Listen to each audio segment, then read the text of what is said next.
Hello, everyone. Thank you all very much for being here tonight. It's 6 o'clock. Welcome. As we have just been reminded, this meeting is being recorded. So I'd like to call the meeting to order at 6 o'clock. So this is a new format, or slightly new format for us. So Liana, can you briefly go over how the public will participate in the meeting tonight? Yes, so if the public would like to talk in the meeting, they would need to hit, I believe it's *6 or *9. I'll confirm what the number is when we go through the public comment period to raise your hand, and then I will unmute you and you can speak then after that. So this is phone only for public participation? A phone or Zoom, and it's also on YouTube as well. Okay, with a slight delay on YouTube. Yes. Okay, I did get a text from Robert about an hour ago, said he was just leaving Portland and would jump on as soon as he got home. We have provided him with the link. So Robert apparently will be a little bit tardy. It looks like we have everyone else here. Let's see, looking at the agenda. There are a list of changes that have been made recently on the agenda. So first order of business will be the consent agenda. Motion to approve the consent agenda as presented. Second. All right, we have a first and a second. Is there any discussion? All right, roll call for the vote. Aye or nay? Amy? Aye. Robert?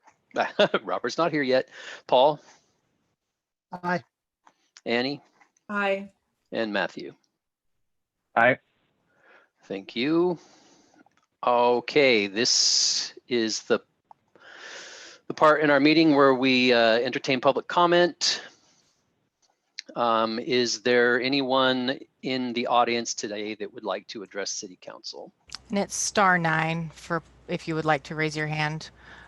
There was a comment that was public comment related to the meeting that was included in the council packet that was published at about 4 today.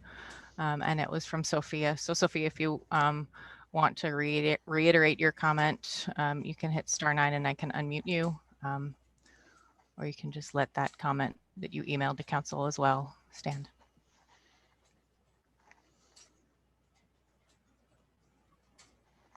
So Liana, are you the only one that sees hands being raised? I don't see any. Do you have the participant panel open? There we go. No one has their hands raised at this time. And there are 3 attendees. Oh, I see.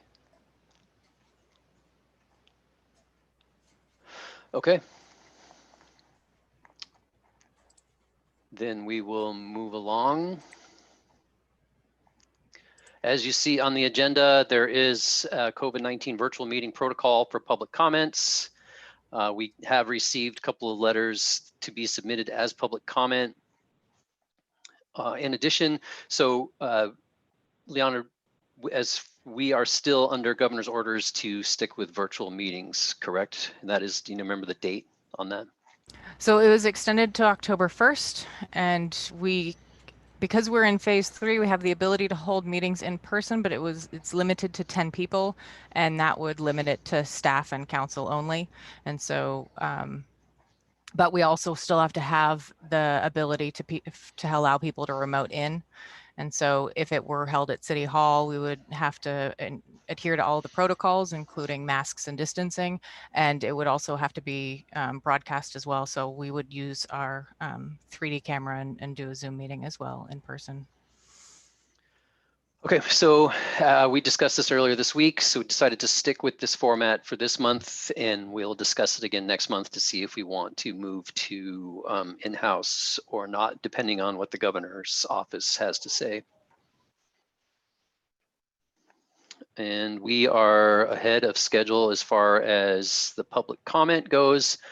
So to make it till our 6:15 public comment period, we will move ahead to we have one presentation this evening, and we have Tim Elsey on the line, who is going to update council on the building approval. inspection services. Pardon me? With council approval. Oh, if it's all right with you guys, we'll move Tim up a notch and have his presentation now. Thank you for asking. That sounds great.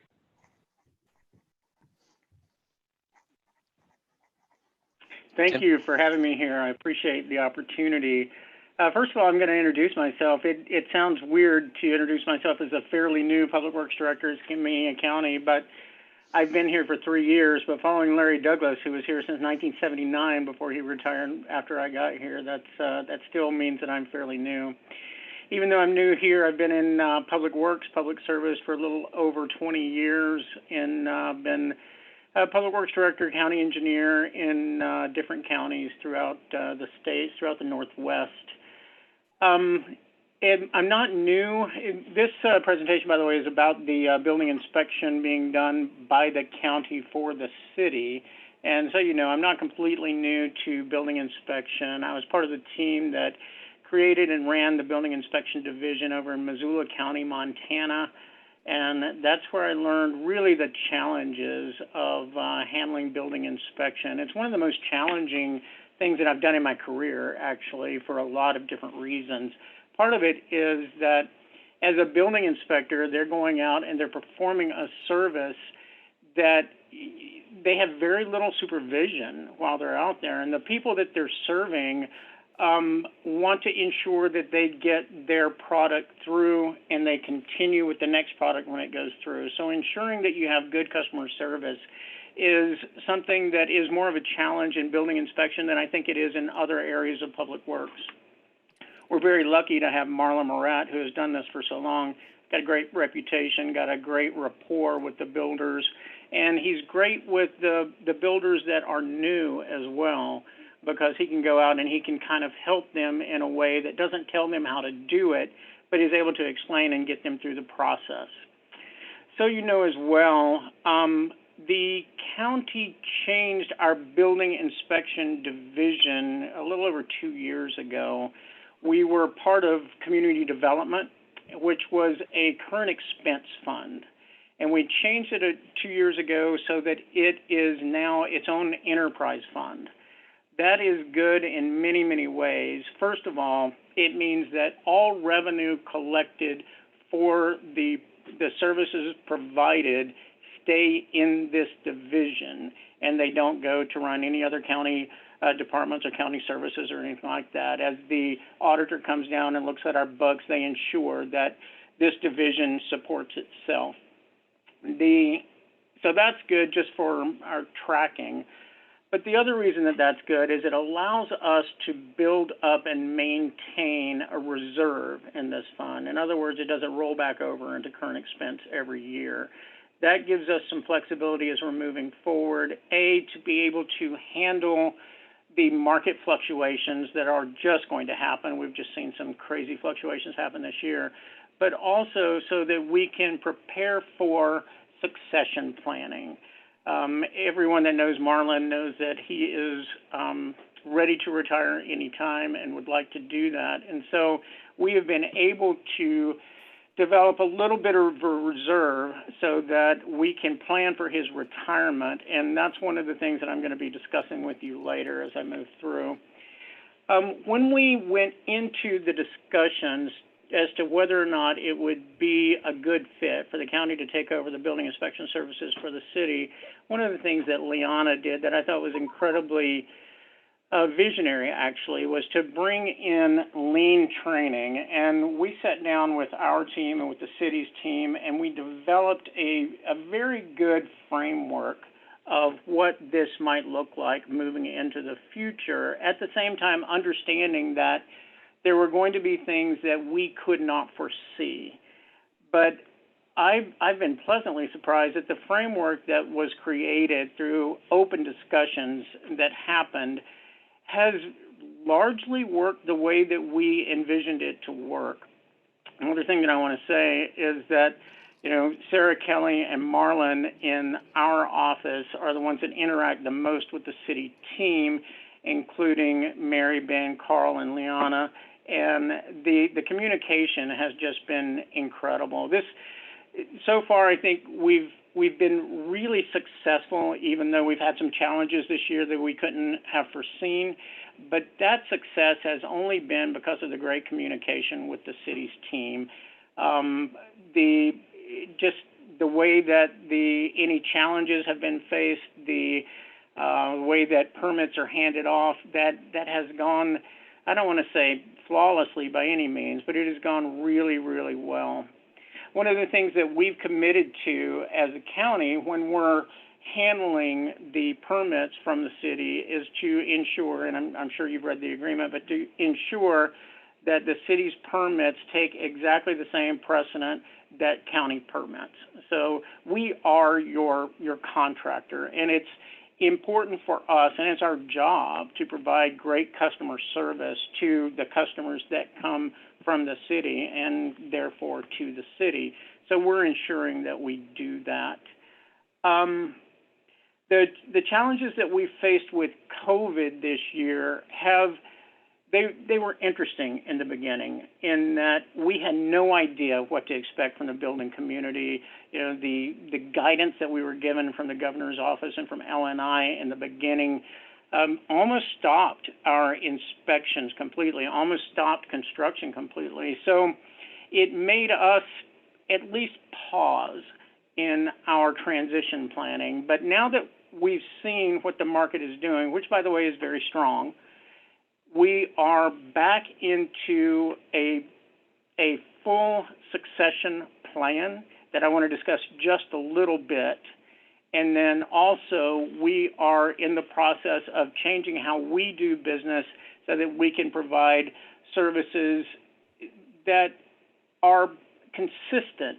Even though we necessarily have a very small department, we want to make sure that we have redundancies so that if Marlon takes a vacation, that we can continue to provide the services that the residents are used to.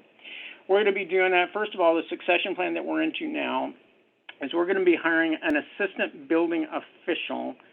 That's in the budget for next year. We are going through the process right now of beginning the recruitment for that.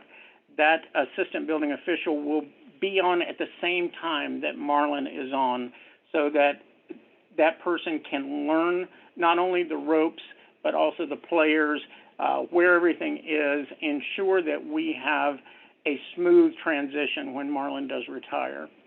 On top of that, we are ensuring that we are getting agreements with consultants so that anytime we have a building inspector that cannot perform either plans reviews or building inspections, that we have someone else that we can call.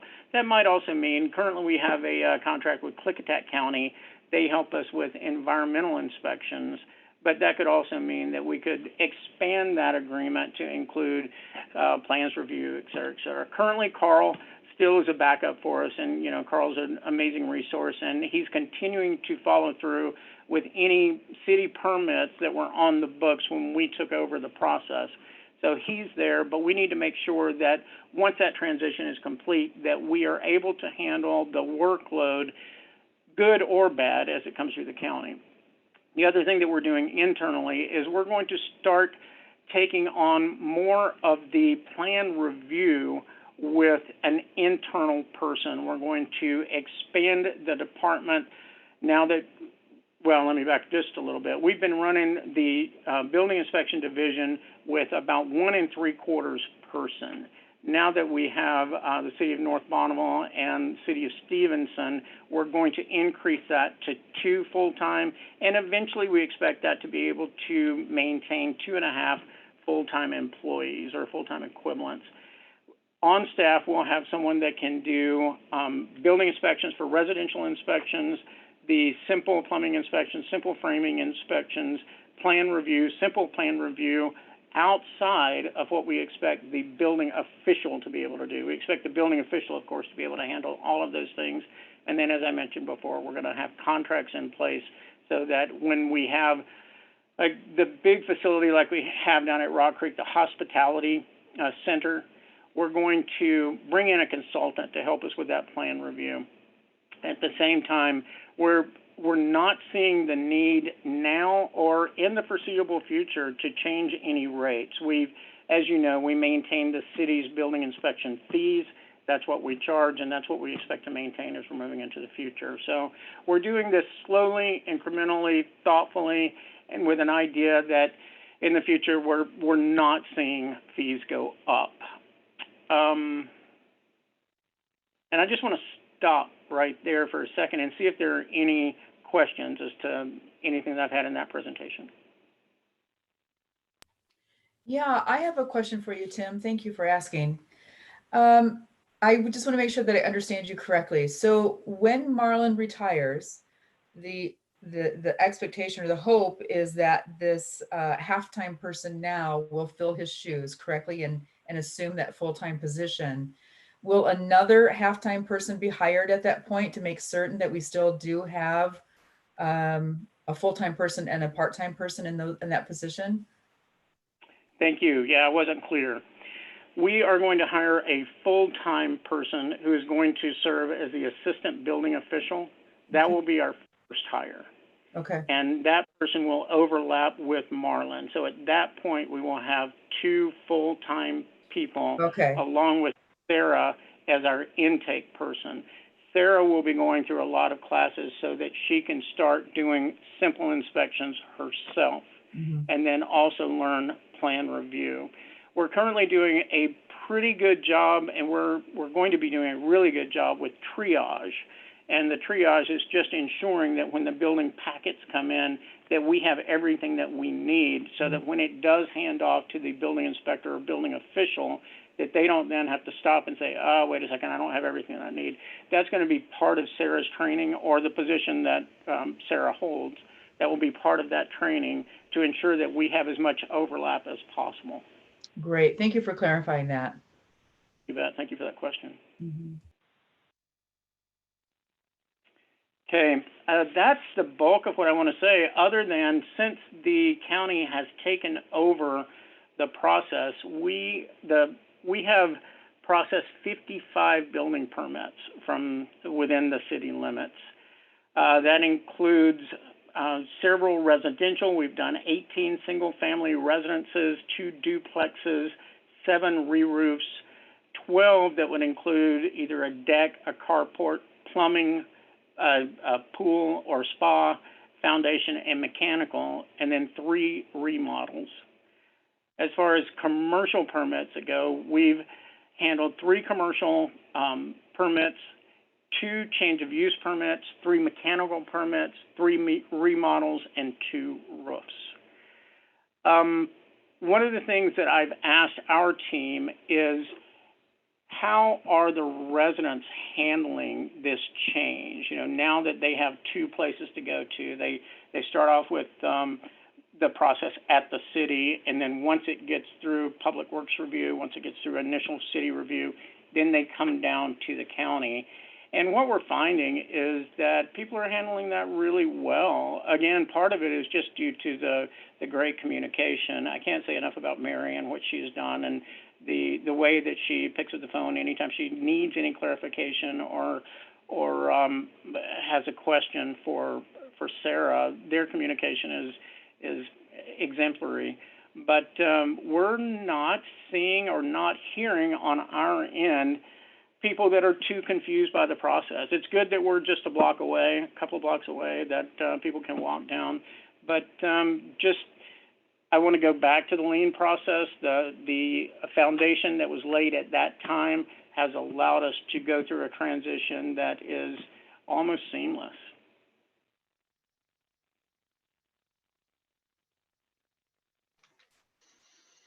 Amy? Thanks. That's really awesome feedback, Tim. And I want to ask you also kind of along those lines about any complaints or appearances of lack of fairness around application of rules, safety rules, and other rules. Have you experienced anything like that, or do you have a process for handling that? I have not received any of those complaints. Has any of the city staff received any? I have not. I haven't heard of any complaints around any processes or unfairness. Okay, that's great. Thank you. One of the reasons that one of the reasons that we wanted to have you come in and speak to us was concern about the transition and concern about how the rules might be applied. So that's awesome. Thank you. And do you have a way for people to issue a complaint if they need to do so, or to make their feelings about the process or the people they're working with known? You know, that's good feedback. I could be better at that. I can absolutely have some comment cards up front so that they can complain directly to me or directly to the city if they don't feel that we're providing good customer service. That'd be great. Yeah, if that's Or a possible. link online. We have a Sure. complaint page and a form online that citizens can fill out on the city's website. Yeah, I'm speaking about specifically the building inspection services. I like that actually, and let me the next time I report to the city council, I will report a solution to that.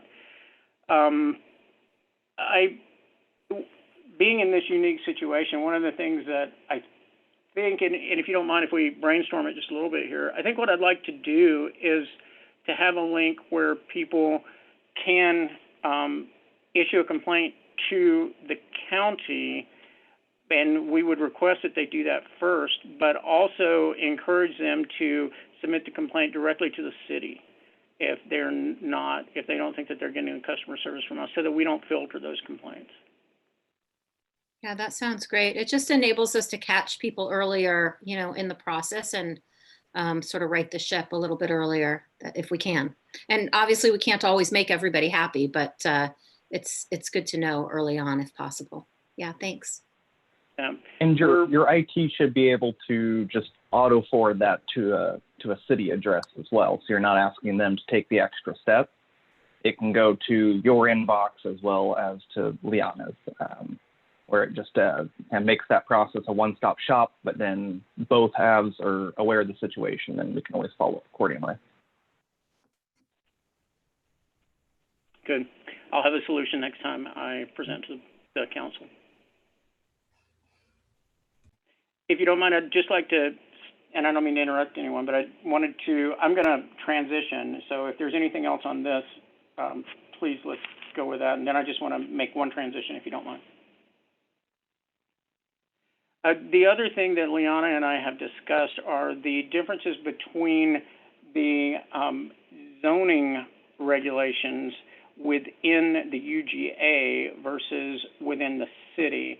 And one of the things that we both agree on is that the county needs to adopt the city's zoning ordinances within the city's UGA. And that is a next step, just so that you know that we are discussing that, and that is the next thing that we want to do.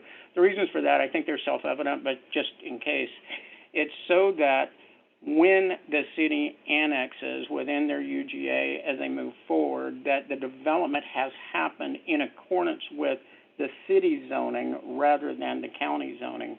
So you're getting what you plan for. And so Liana brought that up to me at our last meeting, and that's something that I fully support.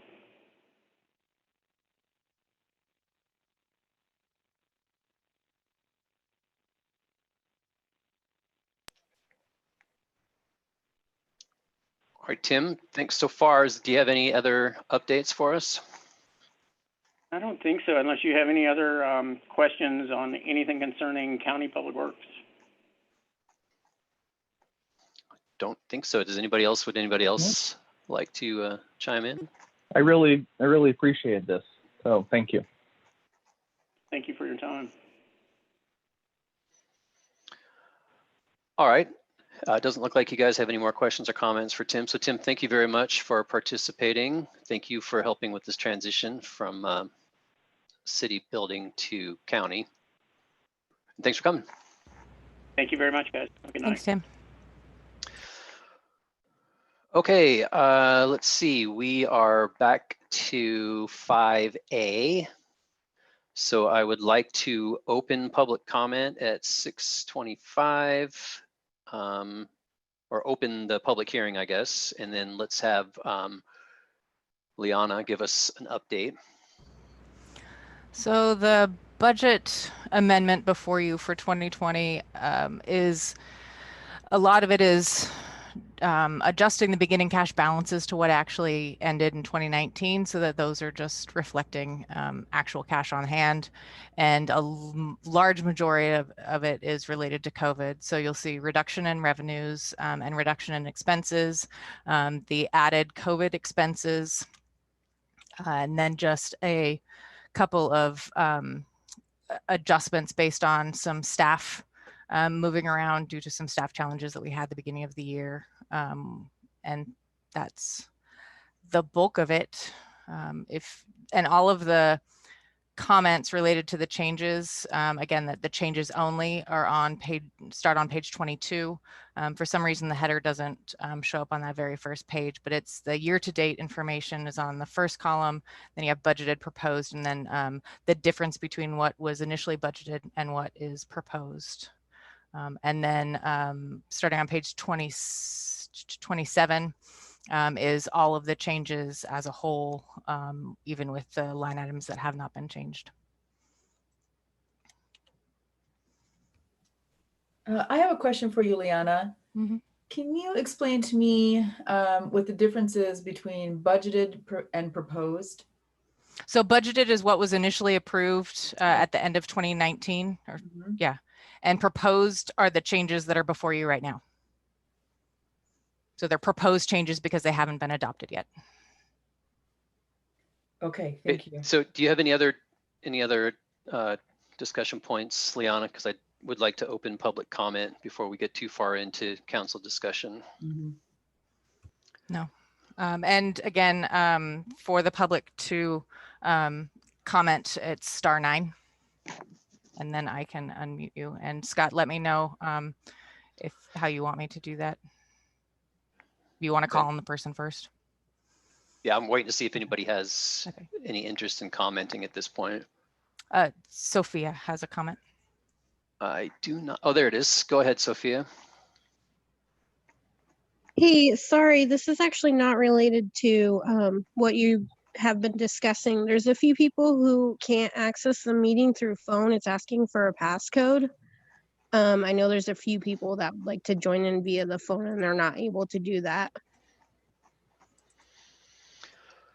Okay, The we'll ID doesn't work.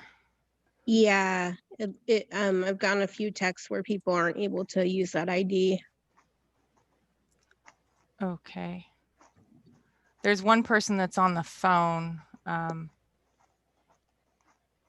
And so I can ask them. Let's see. And then I just wanted to also ask if it would be possible to have the chat function maybe as an option in case, you know, something like this comes up again and people would like to join, just so whoever is attending has better access to just chatting and chiming in. The challenge with the chat is it becomes a public record and it's difficult to retain. Okay. Okay. Okay, so Liana will look into the code, but it looks like somebody came in on phone. So it looks like that process is working. Amy? I just got a message from somebody asking how to ask a question on YouTube. Maybe somebody Can't be done. can do that as well. I'm not monitoring YouTube. That's just for viewing. Mhm. Okay, so the people on YouTube will have just heard you say that. Thank you. Yes. Mhm.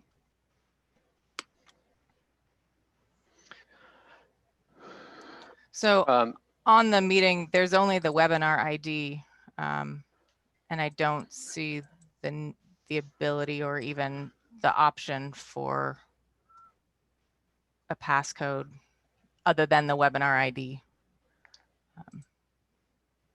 I can look into it further. And that is at the top of the agenda, the Zoom Yes. link. Mhm. Okay. I gotta, let's see, Hope had her hand up, but Can you unmute Rondi for me? Hey guys, so I was having an issue logging in through Zoom because it gives two different phone numbers, and the second phone number, it says it was invalid, and then the webinar ID for a while was saying invalid for me, but that's how I eventually got in. But the first phone number to call in through Zoom, it was asking for a passcode. Now, when I have my meetings, I do it like a virtual book club, and I can put in like enable a passcode in order for people to join that way. So I think that first number just was bad, but the webinar ID does work. Okay. Thank you. Does anybody have any comment regarding the budget proposal?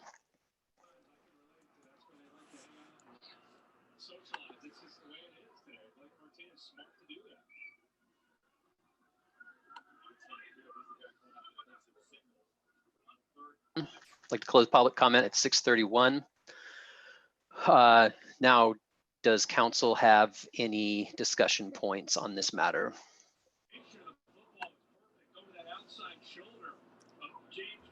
Yeah, I do. Can you also explain, Liana? So say I don't know what page I'm on. So there's a budgeted amount of 189, a proposed of 598 with a difference of 409,000 at a 315% difference. Why is that? What's the disparity there? Is it because it's an ongoing project from one year to the next, or? Do you know what page you're on? Yeah, let me take a look here. It's on page 2 of the budget changes. Page, oh shoot, I just missed it. Sorry. Is the very first line. Yeah. So that's just the unreserved ending cash balance. And that was just updated based on a large portion is because of the beginning cash balance was increased by about $260,000. So it's accumulation of all of the changes. Right. I got it. Thank you. So I'm still thumbing through this, but I mean, was there anything that we wound up spending higher than we anticipated? So the point being, yes, we had reduced funds, we spent less. You don't necessarily have to adjust the budget because you didn't meet your top dollar. So I guess I was curious if there's something we're needing to budget more for. It varies. Let's see. So, for example, the budgeted amount for the Courthouse Plaza project, I rolled that over. So whatever was remaining on that contract from 2019, I rolled into 2020. And so that's the reason for that budget increase for that line item. Let's see, there's increased staff time for Russell Avenue. And so that was shown in that line item there, although in the street department as a whole, the budget was reduced.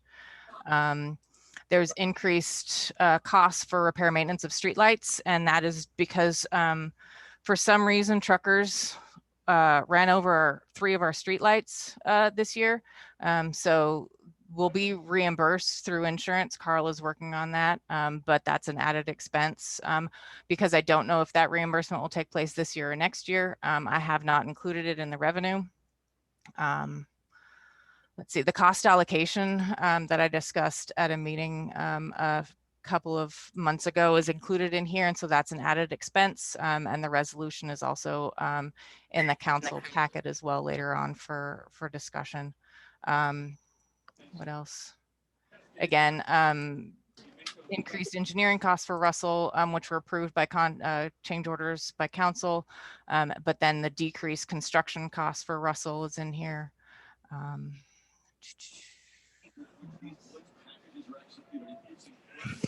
Increased revenues from capital contributions for water and sewer connections. Again, so for wastewater operations at the plant, increased staff time. And again, that's due to the reallocation a large part of that is because Susan was initially going to be solely for parks. But again, because of the staff, challenges that we've had this year, her position has changed, and so she's now just a utilities worker. And so she's working in all the departments. And then there's some increased transfers due to a contract that we have with USDA, or in anticipation of the contract with USDA, and those are for reserves. And so it's one of them is an annual requirement to establish a wastewater short-lived asset reserve to the tune of $21,779, and so that will be in effect through the life of that loan and that contract. And then we also have to have a debt reserve, which we currently have set aside for a loan that we have for the sewer outfall, but then we have to increase it for the amount of the loan payments that are anticipated for the match for the EDA grant. What else? Let's see. And again, just increased numbers related to USDA. I believe that was all. And again, I'm just looking at the proposed budget changes for the highlights. Again, so COVID, those are all increased expenses because we didn't have any initially budgeted. Planning fees, those were increased because we're sending some of the portions of some planning documents to a consultant. Those will be reimbursed by the applicant, but again, it reduces both the revenues and the expenditures. What else?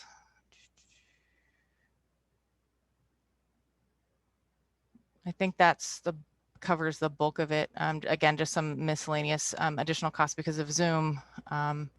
Increased fiduciary fees related to just increased online payments. And one thing that you'll see in the budget for next year is that there's going to be some increased fees anticipated for our banking. And part of that is because I'm expecting a lower return on the cash that we have in the bank. So.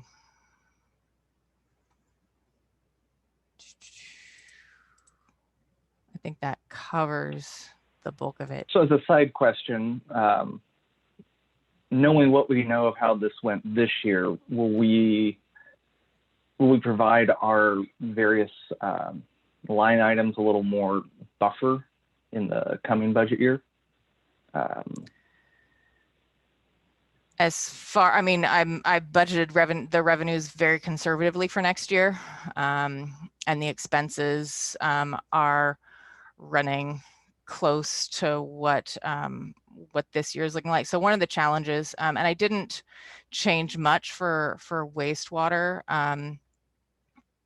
but let's see, it was the first year that we ran our own plant, so we didn't know what to expect or what was going to come our way. And so you'll see the wastewater solids hauling. We've been able to consistently reduce the number of hauling that we've had to do to other plants, and so that's been able to be reduced by $70,000. The contract that we had with Ronald Mueller for services, I didn't know if we would need more assistance, and so that was initially budgeted at $100,000. So far, we've been able to, the $30,000 is gone well. There is some additional training that he will be providing, and so if that's not done this year, that will be rolled over to next year. So there are a lot of cost savings that we've been able to realize this year just because of the unknowns. And again, so next year I budgeted conservatively for the revenues. And again, try to make sure that the expenses are as close as I can guess, because for one of the challenges with regards to Public Works is they bill their time as incurred, and so I don't know what's going to happen. For example, we have money set aside right now for snow removal, but the snow hasn't hit yet, so I'm not going to touch that budget. And same thing, if we get a water main break, that can, everyone's spending their time on a lot of water leaks, there's a lot of time and water. And so again, but within the fund overall, it shakes out, but within each individual line item, it may go over, it may not. But again, No, that's fair. Yeah. So what council approves is at a fund level, because it would be impossible to approve it at a line item level. Okay, I'm looking at the bottom of page 35, the community pool. We allocated $40,000 for that. It looks like we're still allocating that even though it's closed. Am I reading that correctly? Correct. Yeah, the agreement didn't have any stipulations as far as whether or not it was open, and they can bill whenever they want for that service. I believe we had a They discussion. took it over the summer. And so we'll again when we discussed the contract at the beginning, it was if you wanted to leave it open or not, if you wanted to make it a requirement as far as how many hours or what the opening requirements were, and council didn't move forward with any changes to that. So it was $40,000 with no strings attached, more or less. Are we still being billed for that? Yes, Are they there actually is billing? outstanding amount. Got it. I think $25,000. Okay.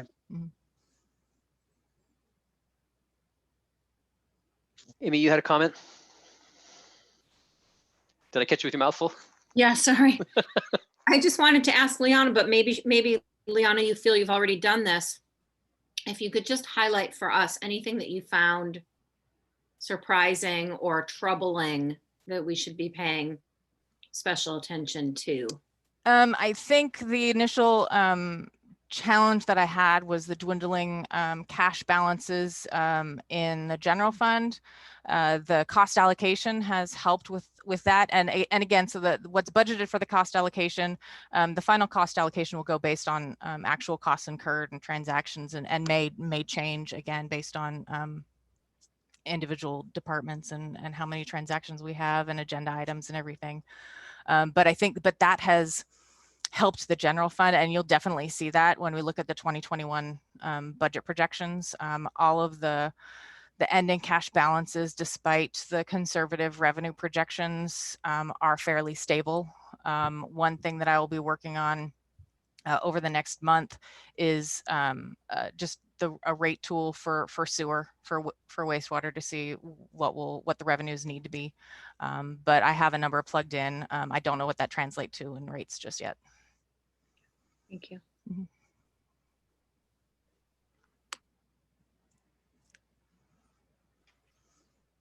Anyone else?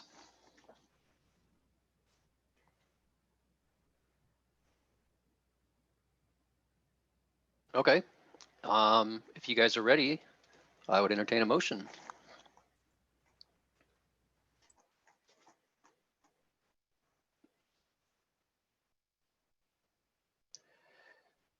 All right, lack of a motion. Does this mean you guys want to carry over until October? No, it does not. I'm about to make a motion. I'm just looking for it on my computer screen here.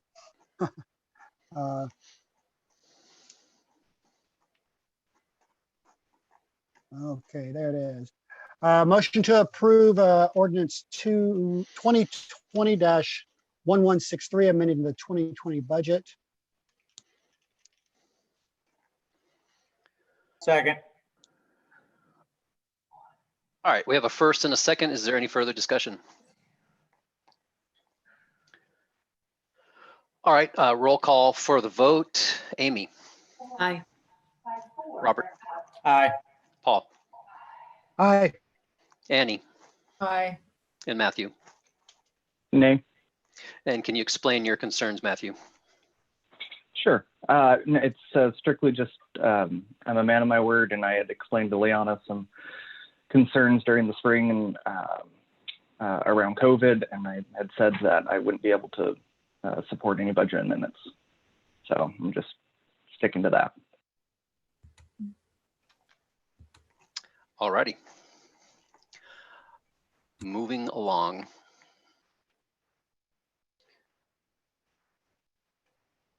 All right, looks like we're on 7A. Get back up there. So as far as updates for COVID, we'll continue to voice our concerns with Representative Mossbrucker on the unwillingness of the governor to lift the blanket restrictions that he placed on the entire state when there was a spike in numbers with the progression of the different phases throughout the counties. It was a county by county basis for the phases, but saw fit to do a blanket restriction on everyone, especially for a county like us that has did have a spike, but little or no active cases now. So concerned about that. We also voiced some concern. Question on that is, go for it. Are you voicing concerns? I mean, your personal concerns from the executive branch. How is that being phrased? That the city is concerned that the governor has not given the county the ability to, or has not gone to a county by county basis on his restrictions. So again, that's your concern. Sure, that's part my concern, but I also speak for the city in that meeting. Which meeting is that, Scott? Can you? We have inform me? a weekly phone meeting with got it. Representative Mossbrucker on Friday mornings. Yeah, got it. Okay. I will just voice that that's not my concern as a city representative, that I actually Thank you. favor of the restrictions, because we do travel from county to county. So even though we might have a small number of affected cases, we are still exposed to counties that do have higher rates. Noted. Is that something we need council discussion as far as giving direction on those future conversations? I don't think so. We also talked about the face of what the school openings or lack of physical openings are going to look like, and that was more updates. And then also these meetings are moving away more, had started out as COVID updates, but really just a chance for our representative to give us updates on things that are going on in Olympia and some of the other counties that she represents. I just want to give council a brief update as well. I received an email today at like 5:40 with the revised contract, which would increase the amount of funds that we received by $24,300. And this is, again, these are CARES funds, and it would extend the contract deadline to November 30th. So that'll be on the next council agenda for review and approval. And so I recently talked with Kevin from the EDC about how to spend these funds, what the business's needs are, and briefly talked with Angie as well about what the business needs are, trying to figure out how we can expend these funds in the most reasonable manner. And so I was also going to reach out to WAGAP to see what they see as a need. Again, looking at possibly using these funds to bridge the gap between those people that don't qualify for the CDBG funds, which you need to have a low to moderate income for that. But they're still affected by COVID. And so that will probably be brought forward to you at the next council meeting as far as additional programs to leverage those funds for. And just another kind of aside, as far as, so we have about 28 accounts right now that are behind in payments, which is a little bit higher than normal, but it's not overly alarming. And so it's about almost $20,000 in past due accounts, and that's over 30 days. And there's 3 businesses and 25 residential accounts. And there are 14, so 14 of those accounts are over 90 days, and that includes 2 businesses and 12 residences. So what was, the county received a whole lot of money through the CARES Act funding. Is that not going to those individuals to help them through this?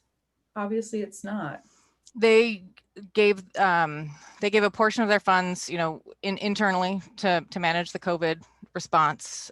They also gave some of the funds to the businesses. And in talking with Kevin, one of the challenges too is the business can't double dip. So if they received PPP funds as a grant, and then they're receiving these other funds as a grant, they can't receive additional funds for those same costs. And just even trying to parse those out, it may get a little challenging. And so again, trying to see how we can best leverage these funds. And I don't know how else the county used it. I know that they allocated out to other special districts as well. So for example, Fire District 2 is getting some of their expenses reimbursed through those CARES funds and the like.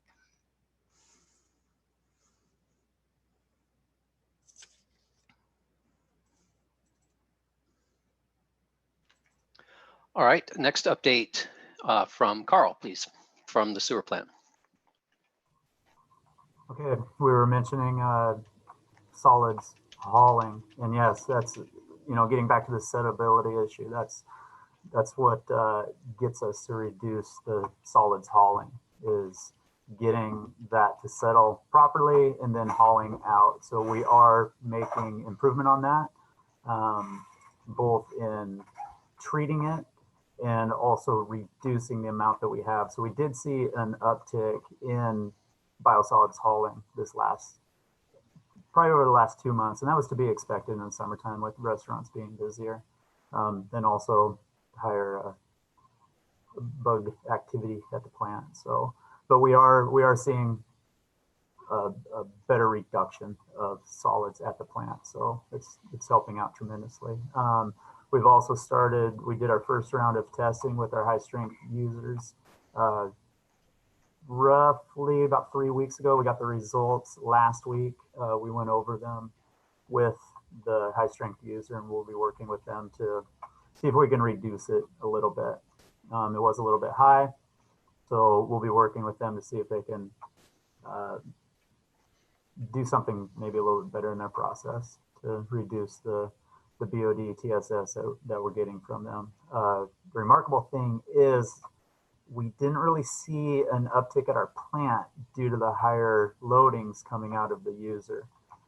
It's interesting. It's something we're looking into as to why maybe not. So yeah, but everything at the plant still continues to go well. I also wanted to provide an update on funding. So the EDA, our application that we provided almost a year and a half ago, the funds have been obligated at the federal level. We are just waiting on final approval, which I don't know when it'll come, but that's a $4 million grant, which is amazing.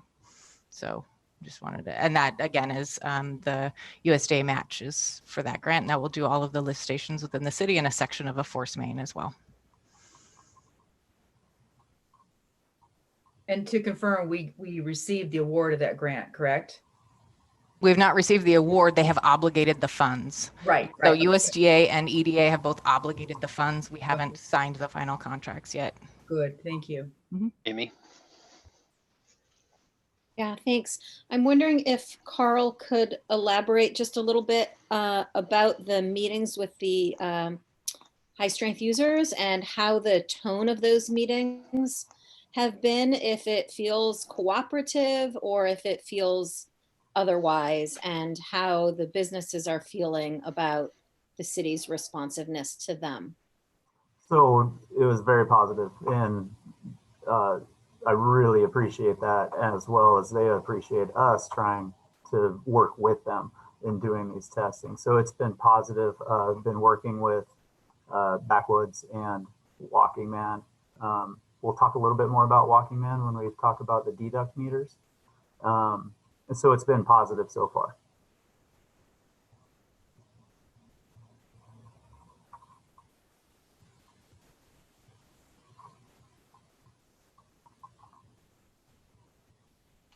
All right, thank you, Carl. Any other questions for Carl before we move on?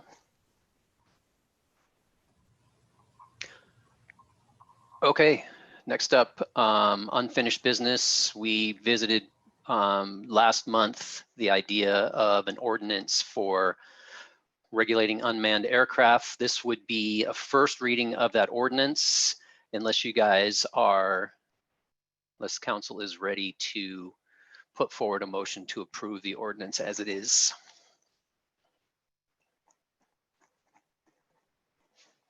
Do you want to elaborate, Liana?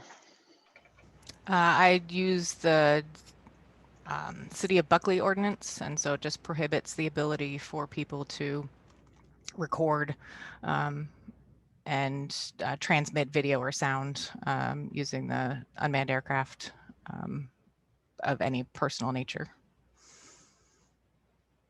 All right, bye. I think that the prohibition on recording is unconstitutional, but I haven't checked that lately. I know it was 2 years ago, and it may or may not run afoul of the FAA regs that are required to be there. Again, those are just comments. Pass it, just see if somebody tries to enforce it later. So I don't know that the FAA were dealt with any of the privacy issues in their regulations. They were mostly dealing with the safety as far as the location of where it could fly. Right, that and the registration requirement. Yeah. So, that's why I think that down to the FAA, if they register and as required and they're permitted to record, they just transmitting is a whole nother issue. And I'm just throwing that out. Ken can chime in. Paul has a comment. Was that a Ninth Circuit case, or what? Where'd you see that? Oh, I think it was a Second Circuit case that I read on that issue. Yeah. I'm not sure the Ninth Circuit has addressed the drone issue. I mean, I haven't dug that deep. So, yeah. I mean, I guess we don't want to be a test case, but on the other hand, I kind of don't think it would happen. Yeah, no, again, I see it as a small risk, but that's be my comment. We pass it, and if somebody challenges it, then we deal with it. Okay, I just wanted to make sure that this does not prevent commercial uses of drones for weddings or, well, any professionally licensed drone. So it states that it's in which the subject person or owner of the property has a reasonable expectation of privacy. So it just says including but not limited to inside a private residence, office, or inside an enclosed yard. And so it's more or less trying to prevent people from having recordings of them that they don't authorize. Yeah, and I think that's very reasonable. But I think that for like a real estate sales application, or if someone's trying to sell their property, drone footage of the property posted online would probably, that's going to be common in the near future. And I don't want to prevent things like that from happening, or wedding in town, that sort of thing. And so they'd be allowed to record people walking down the street. It's just, I shouldn't be recording something where, kind of like you said, if somebody assumed they'd have privacy, you shouldn't be able to cross that barrier. Is that fairly saying what you had said earlier? Yes, that's how it reads right now. Oh, we can talk about the Fourth Amendment implications all night long, but it's what it is. Liana, did you look at a number of these? And if so, why did you choose this one? Were some more restrictive or more lenient than others? And how did we end up with this one in particular? So talking with MRSC for Washington state specific ordinances, the other policies were more geared towards the prohibition of using them on city parks or city property, which we have very limited property related to that. And so this was really the only ordinance that existed on a citywide level that I was able to find and that MRSC was able to provide. Okay, thank you. My preference, if Scott, if you're asking, is to table this till next month so that we leave space for more public comment if anybody wants to chime in. I do have one more question. So the way I'm reading is it's very focused on the recording, but not the, okay, so let's say I have my drone, it doesn't have a camera, but I'm zooming it, and I'm dive bombing you with it. Is that being addressed here? Not in this one, but it would be addressed in our nuisance ordinance. Also be an assault potentially as a criminal act. Okay, forget the dive bomb, but let's just say I'm hovering in front of your window. I mean, because Again, that was kind of what brought this conversation. again, that can be covered under our nuisance ordinance. Well, plus that would probably invade a reasonable expectation of privacy if somebody's hovering outside your window.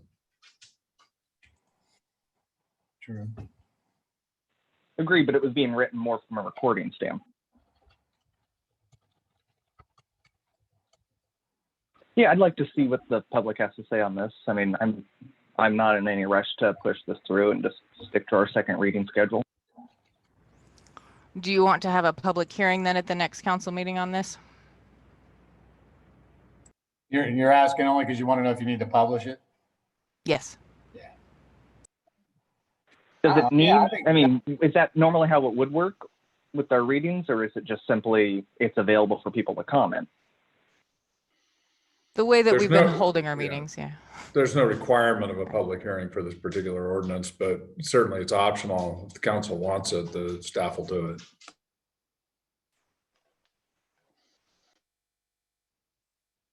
In this case, okay. And you were saying that this is kind of how we've been normally doing it then?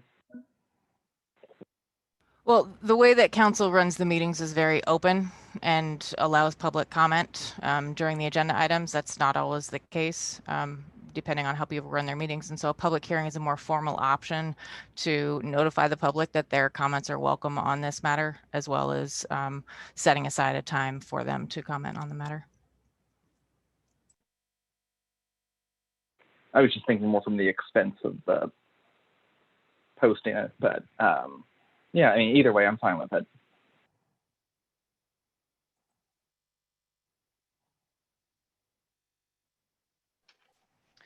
Just for, out of curiosity, Lana, can you tell us what it costs to post for public hearing?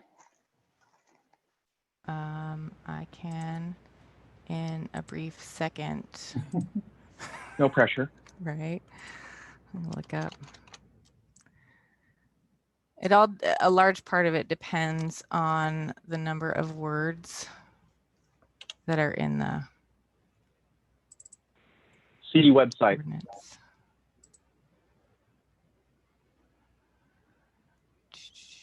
Let's see. So the public hearing for the ordinance was $55. I thought it was for higher. 1 week. Never mind.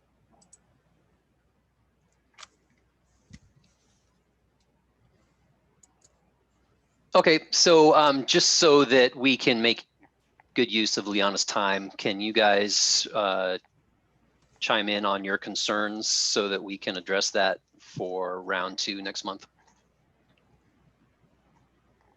I'll just say I don't need a public hearing. I just would like to leave the matter open in case anybody else wants to chime in. They can see it on the agenda. They can see it in our meeting minutes from this evening. They can see it on the website. Doesn't need to have a special notice from my perspective.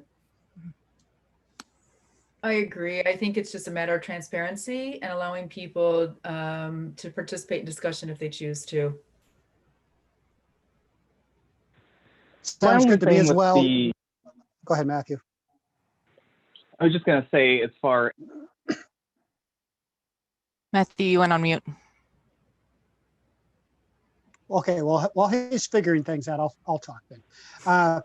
I think that it's fine to put it off one more month. However, if I were Chris and Hope, who have been recently harassed by it, I would be like, give me that now, and I don't blame them one bit. I would be willing to vote on this now. I think it's probably going to be good enough, and we can always amend it later. But waiting a month wouldn't hurt either. But I don't think we need a public hearing.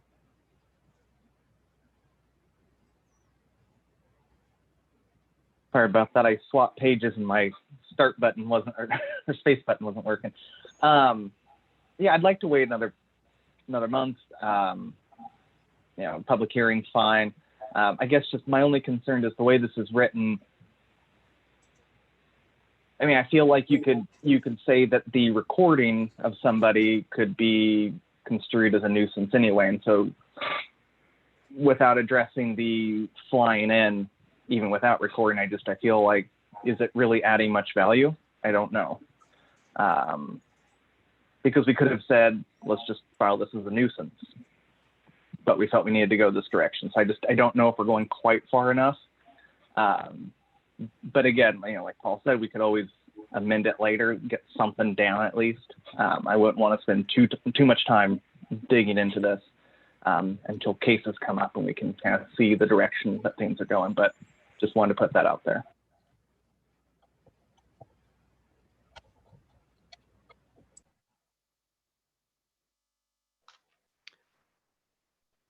So I'm hearing a general consensus to put it off another month. Paul said something about moving forward now. So Paul, unless you're willing to extend a motion, we'll carry this over, table this until next month. Yeah, let's go ahead and carry it over to next month. And we'll see if anyone wants to chime in on it, but that's fine. Seems to be the consensus. Very good. All right, Liana, moving on to new business now. The first reading of the business license code update, and then can you provide just a little bit of background on how we come to be in this, with this, looking at this new code? Yes. So in 2017, the state legislature adopted rules and regulations to make to streamline the business licensing aspect of things for businesses. And so what that does is it requires cities to use a centralized licensing. So whether that be the state Department of Revenue or File Local, which is another agency that does business licensing. And so we have to use one or the other. We also had to modify our licensing ordinance, I believe it was last year, or a couple years ago, to again adopt or conform to the model ordinance. And so what this ordinance does is it says anytime that it said, to pay the city, it now says we work with the Department of Revenue, and it changes the deadlines as well as far as the application, because instead of it being done on a annual basis on July 1st, it will go with whatever your state license expires at. And so business license code is changing for that. And because we'll also be running our vacation rentals through this as well. So those are the changes reflected in the vacation licenses as well.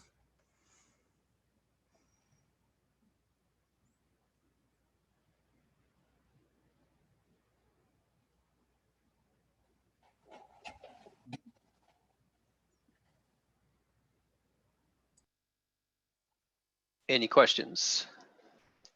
Comments?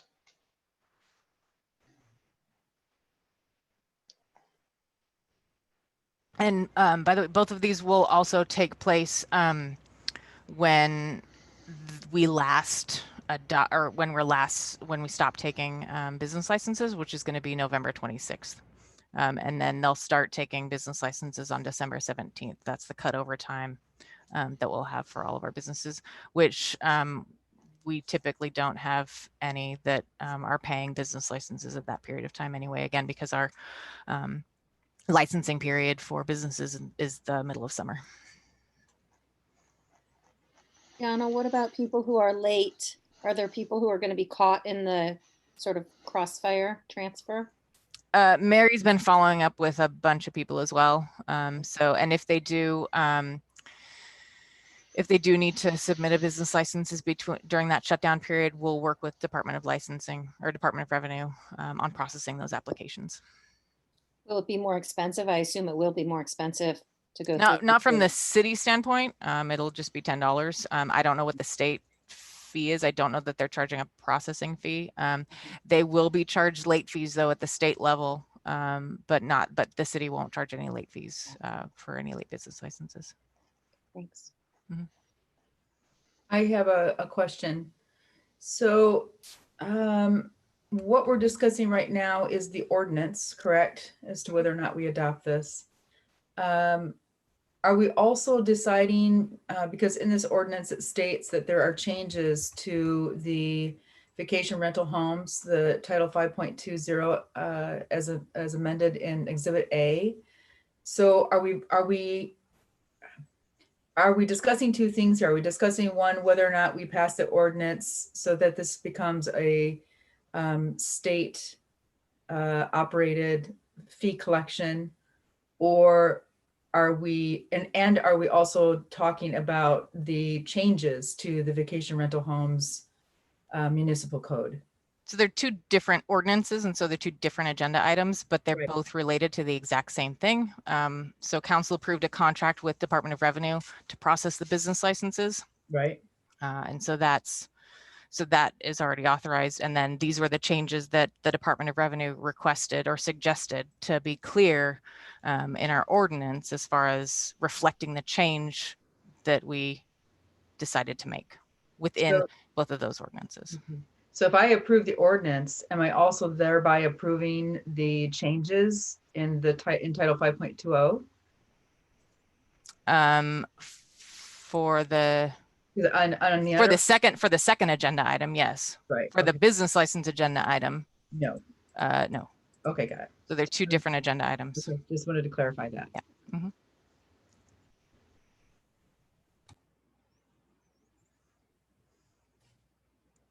Amy, do you have a comment? I was just going to make a motion. Go ahead. Make a motion to approve ordinance number 2020-1160 as presented. Second. Second. Beat you, Paul. By a hair. All right, we have a first and a second. Is there any further discussion? I just ask that we stick to our, process and allow this to go to the second reading. Okay, so we do have a first and a second. I would like to go through the roll call on the vote. Amy, Aye. Robert, Aye. Paul, Aye. Annie, Aye. Matthew. Abstain.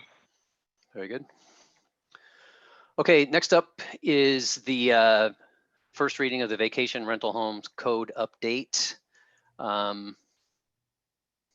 Give us some background on this one, Liana, and then obviously Annie has some questions or comments. So as soon as Liana's done, then Annie, I'll have you top of the list there. So again, all of these changes just reflect that the process is going to go through the business licensing service at the state. The city will still receive the application and will still have the same review process. The only process again is that the application also goes through the state and the fees are paid at the state level.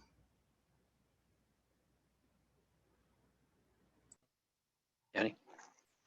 Okay, so in regards to this code, I'm wondering a couple of things. One, what is the probability of us ever capturing all the fees from vacation rentals if not everybody is registering their vacation rental? I mean, how do we ensure that these rentals are being registered properly? So the enforcement process, is that what your question is? Right. So one way that we, do a lot of things is it's complaint driven. So if you know that there's one operating in your neighborhood, we would follow up to determine whether or not they have a license. We also receive anonymous tips sometimes forwarded through either VRBO or Airbnb on people that are renting out their places. And so we'll follow up on that. Even in the most, in the largest cities, when they have full-time staff dedicated to it, they still can't more or less catch at all of them. So there is always going to be that that population of business or vacation rentals that aren't licensed. Do you know how many are licensed currently off the top of your head? I don't, but I could find out. I'm just wondering how much revenue we're losing Because when I look at like the Airbnb page for rentals available in this area, there are dots everywhere on the map.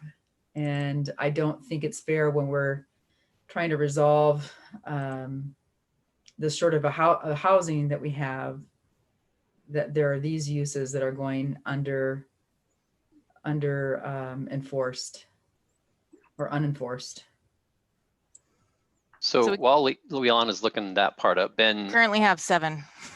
So- 7. so Ben, I believe that, didn't this come through planning at some point? I know that you guys had a chance. I remember that you had some thoughts. So wasn't the idea that it was presented as such that it was easy to comply? And then we were kind of hoping everybody would do the right thing instead of creating a force or a segment within staff to pursue compliance. Does that recollection ring true for what you remember? It does. The phrase that was spoken by one of the public at one of those meetings is begin with the assumption of trust with these things. And so the system that was put in place based on that assumption was one where we create this registry and that would give us the ability to know whether things are a problem, whether vacation rentals are a problem. When we were doing this regulatory program, Hood River had just delivered their report on the scope of the problem there, but they hadn't adopted any of their regulations based on that report. The report that they produced was enabled by the existing registry program that they had in place. And so what we put in place was this registry system. It's an annual licensing fee that goes with that. And just to clarify too, it's the licensing fee that we may be missing out on if the sites are being operated through Airbnb, VRBO, Vacasa. Then those larger companies have separate agreements with the state to collect and remit the lodging taxes. So the ones that aren't licensed within the city are still remitting taxes for nightly stays. Well, I think it's safe to say that with only 7 registered, the assumption of trust isn't working. Yeah, and so my suggestion on that would be to do a separate update to the fee schedule to have late fees apply. Yeah. My other issue in regards to this code is that there are some I'm trying to look for them now, where neighborhood notice and good neighborhood or good neighbor guidelines. Do we provide anything to those registered that would allow them then to pass that information along to their neighbors, or are we just assuming that they're doing it on their own? Absolutely provided. It's included with the application packets. Okay, got it. I personally am not a fan of these rentals. I've lived in many vacation destination communities and they've never worked for the local community other than the few people who are making money off of them as operators. I don't know that they support local business as they're purported to. And I would actually like to see, or maybe even know, if anybody has ever suggested a cap on the number of residences that we would allow to become vacation rentals. Has that ever been discussed at the council level? Yeah, let me chime in a little bit. I don't remember if it was when I was on council or if it was when I was with the planning commission. But yeah, we definitely discussed that, and I proposed that it be a percentage of housing stock. I don't know what the number should be, but say no more than 1% or 0.5% of housing stock should be allowed. That sort of thing. That was my proposal then. And I don't remember why that wasn't adopted, but we could revisit it if we think it's necessary. Well, I could see now that this is America. What was that, Matthew? This is America. You have to let the free market work. Well, and I can see how that might not be effective. If people aren't holding themselves accountable and registering their space, how are we to know what the actual number is in our community? So I have a really hard time accepting this code because I don't actually, there are too many holes in it for me. And I really don't believe that it serves the common good, the vacation rental market. To be fair, we're only voting on updating it for the payments. I mean, so it's already on the books as is. Right. Yeah, I realize that. Okay.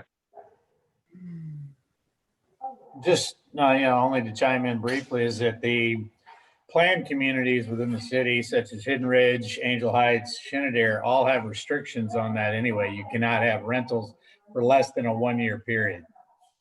So those are CC&Rs that are of record, recorded against the properties themselves. So if folks are actually trying to do that within those planned communities, they'd be in violation of the CC&Rs anyway. Just to point that out. Amy. Just to chime in on the other side, I am one of those registered Airbnb renters, and it's an extremely important source of income for me.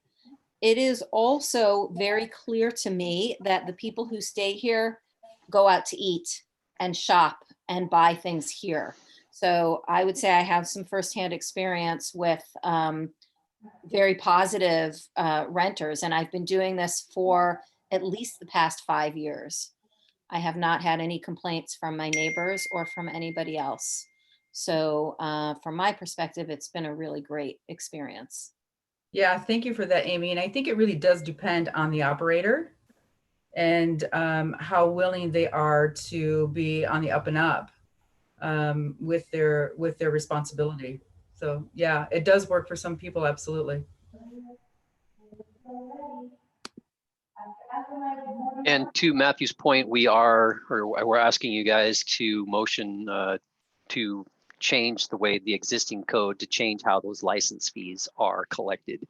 So this is not necessarily not to say that if you wanted to revisit it at another time, to revisit the code itself, but today we're asking you to make a motion and just change the existing code for the collection of licensing fees.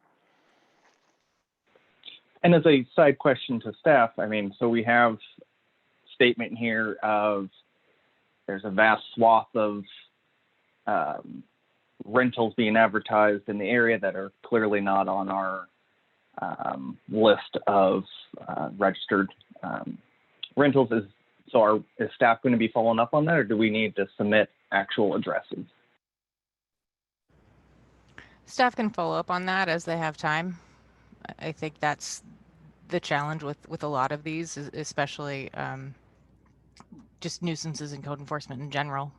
It's just as time allows. This year, because of COVID, again, so I believe last year there were 10 registered. This year there are less due to COVID. I think there are a lot of people that aren't renting out their places, but we can definitely continue to follow up again as time allows.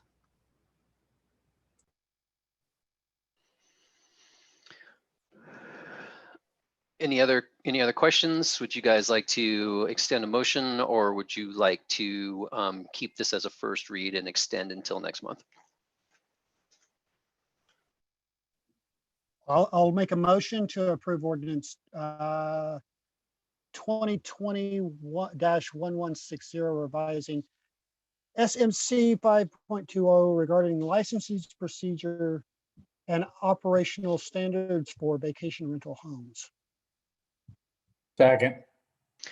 All right, we have a first and a second. Is there any further discussion? All right, roll call for the vote. Amy? Aye. Robert? Aye. Paul? Aye. Annie? Aye. And Matthew? Abstain. Very good.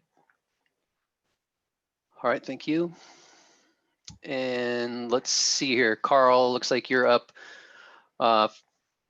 Revising water engineering standards. Okay, and yes, we're trying to do just that. This is about deduct meters. This will allow businesses to deduct the amount of water that they use in process equipment off of their sewer bill. So getting back to Walking Man, I've been working with Tabitha there to get this done. The way we have handled it is started out, they were looking at flow meters themselves. We asked if they would want to use our meters. That way we can remote read them, we can deduct them, we can see what's going on with them, right? So that's the way this is written. And I think it's a good thing for businesses. Again, there's going to be some trust in that, right? When they set up the meter, staff will make sure it's set up properly. And I think it's a good thing for our breweries in particular. So does everyone understand the concept of what we're talking about on the deduct? Okay, so I'm going to try and boil it down, and Carl, you can jump in if I'm getting it wrong. So in an operation like Walking Man, they have water that they use to brew beer. They also have water that they use in the restaurant, and they also have water that they use for the apartment that they rent. Because we do not meter the amount of water that goes down the drain into our sewer system, we have, for industrial use, a formula that says if you use this much water, we have a formula that says this much water we can expect to come into the treatment plant. So the amount of water coming in is directly tied to the amount of money that they're going to spend on their sewer bill. If there's a way to show that some of that water did not go to industrial use, then their sewer bill will be modified to account for the fact that it wasn't used for industrial purposes. And that's what this is for, a meter that goes to the brewery and a meter that goes the other places. So in this case, it could be just as simple as a meter on the brewery. So then we have total water in, deduct the water that was used in the brewery, the water that's left over has a different sewer rate, or vice versa. This is the water that was used for the industrial side. So obviously everything that's left over. So that's the idea of the deduct meter, to account for water that was not used in industrial and would not be part of their use of the sewer. Got it. Thank you, Scott. Thanks, Scott. Any other questions on deduct meters?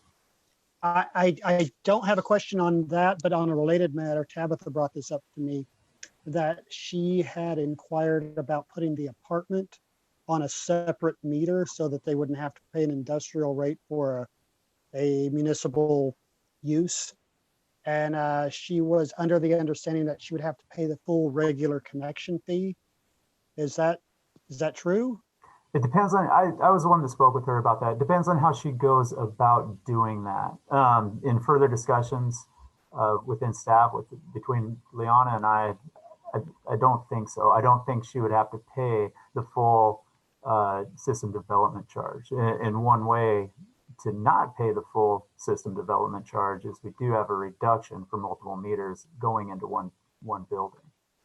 Okay. So again, there's been a lot of talk going back and forth. At one point, the way, and in my defense a little bit, the way it was explained to me was it's going to be a separate service. So in further discussions with Tabitha and text messages, that's a bad thing about text messages is the information goes sideways sometimes. So a little bit of that was texting. In further discussions, I don't think that's what she's looking for, is a totally separate service going in to where we'd have to dig up the street, tap in a new line, new meter, the whole 9 yards. So I don't think in her situation she would need to do that if we're just talking about the apartment upstairs of Walking Man.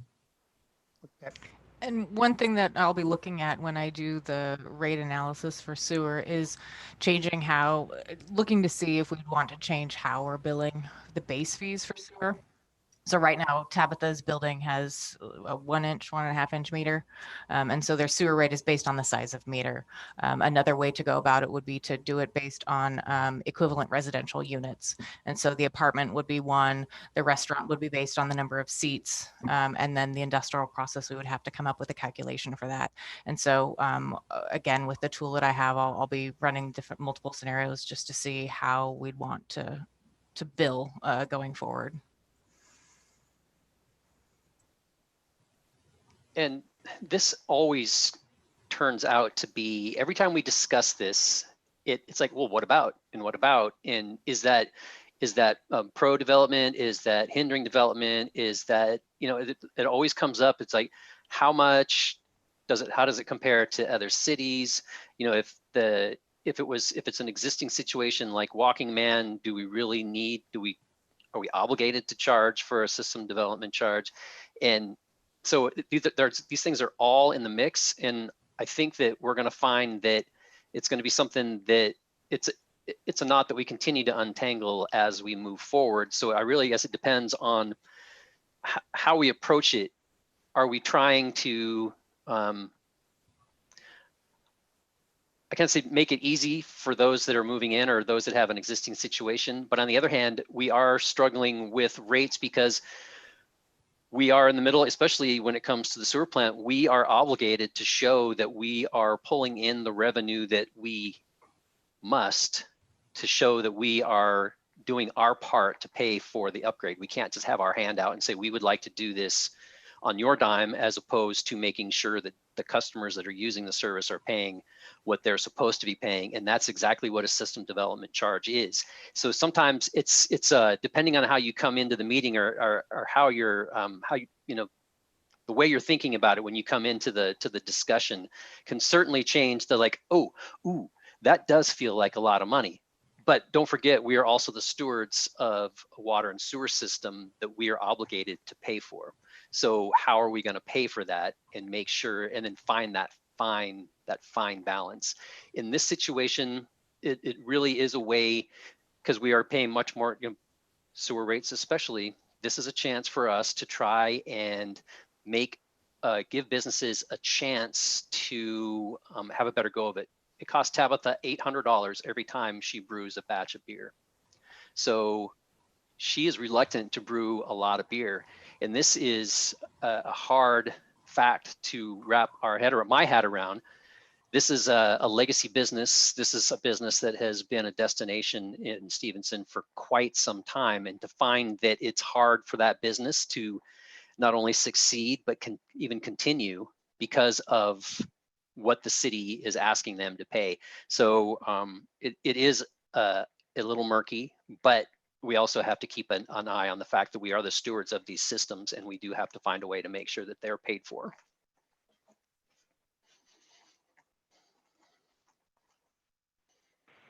I will chime in just to say that I've been looking forward to seeing this on the agenda. So I'm glad to see it moving forward.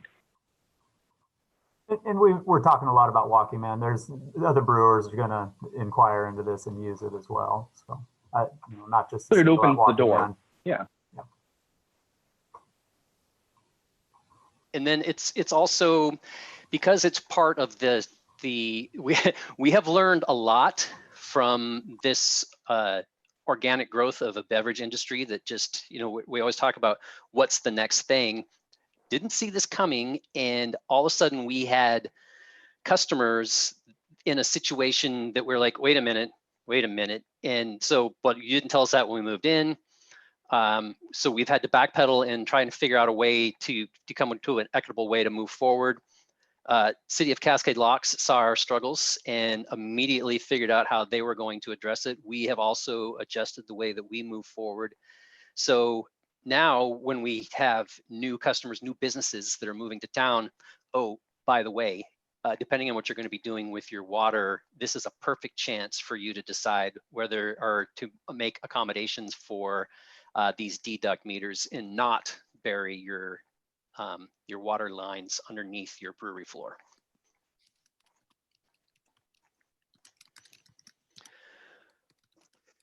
Okay, so thanks for that opportunity. Did you guys have any other comments, or were you guys ready to extend a motion? Yeah, well, to be clear, the motion that's presented to us is to forward it to the Planning Commission, correct? Well, there's three different options. So the way that the revisions to the standards go, you have the option to forward it to the Planning Commission, or you can just approve it, or you can, again, put it, make no motion and put it on the agenda at the next meeting. Okay. Well, motion to approve ordinance 2020-1164. Second. All right, we have a first and a second. Is there any other discussion? All righty, roll call for the vote, please. Amy Aye. and Robert, Aye. Paul, Aye. Annie, Aye. and Matthew. Abstain. All right, thank you guys very much.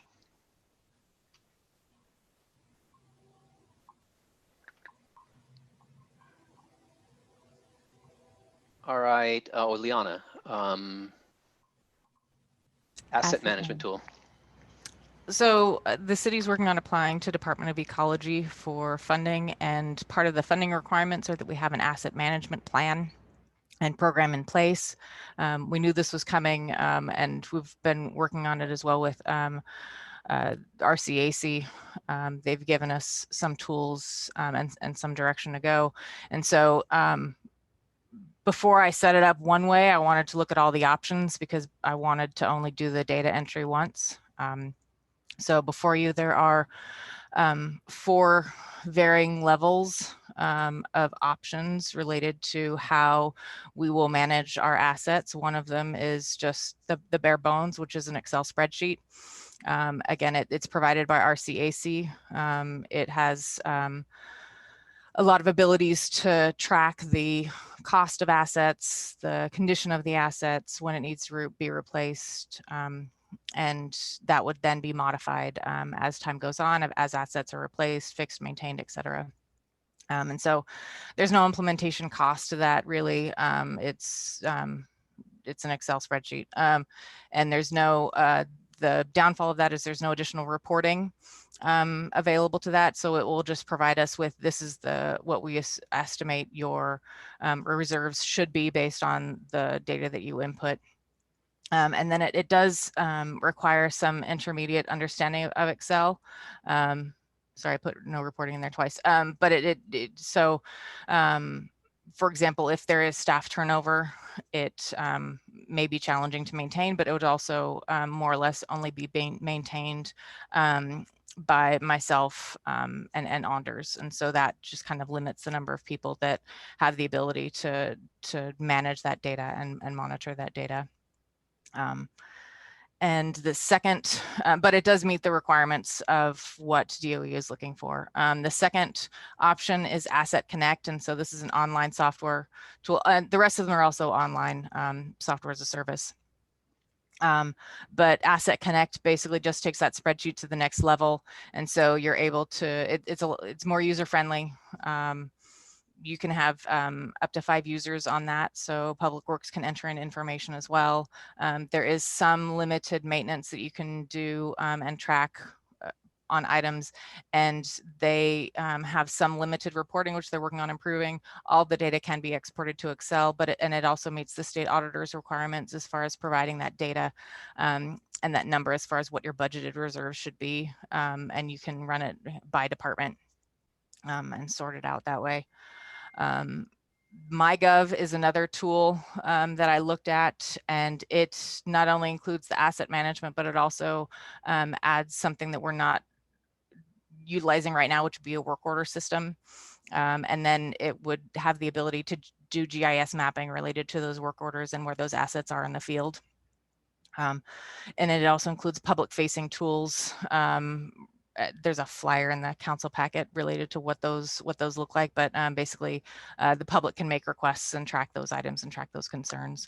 The reporting on that was fairly limited. They weren't able to give me more or less what I was asking for, which is a report that tells me what my reserves need to be. But it does, I'm sure that information is there, just not as easily found. And the last option is Dude Solutions. And so it's similar to MyGov in that it provides the asset management tool. It provides a work order system that is also GIS mapped. It also provides a predictor tool. And one of the ways that I can describe it is if you wanted to put, and of course, this is the example that they used, $6 million towards your capital fund for, for the first 3 years, and then $4 million for remaining 15 years, that will get you to a condition of your assets at about a level 3, a mid-level. Whereas if you just maintained, $5 million over that same maybe 20 years, the condition of your assets would improve just because of how you were able to maintain those over time.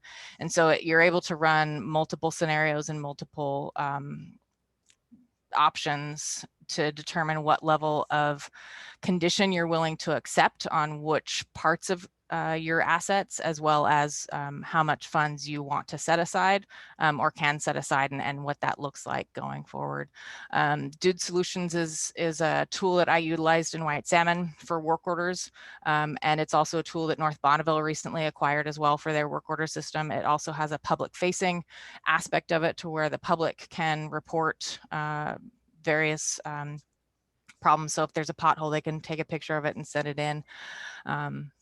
And while it is the most expensive, it is also the most robust, and it is the one that we can grow with the most. So that's the gist of all of them. And with all of them too, the costs will be distributed based on the number of assets and what funds they reside in. So with that being said, a majority of all of these would probably come out of the sewer department, because with the onboarding of the treatment plant, there's lots of moving parts with that.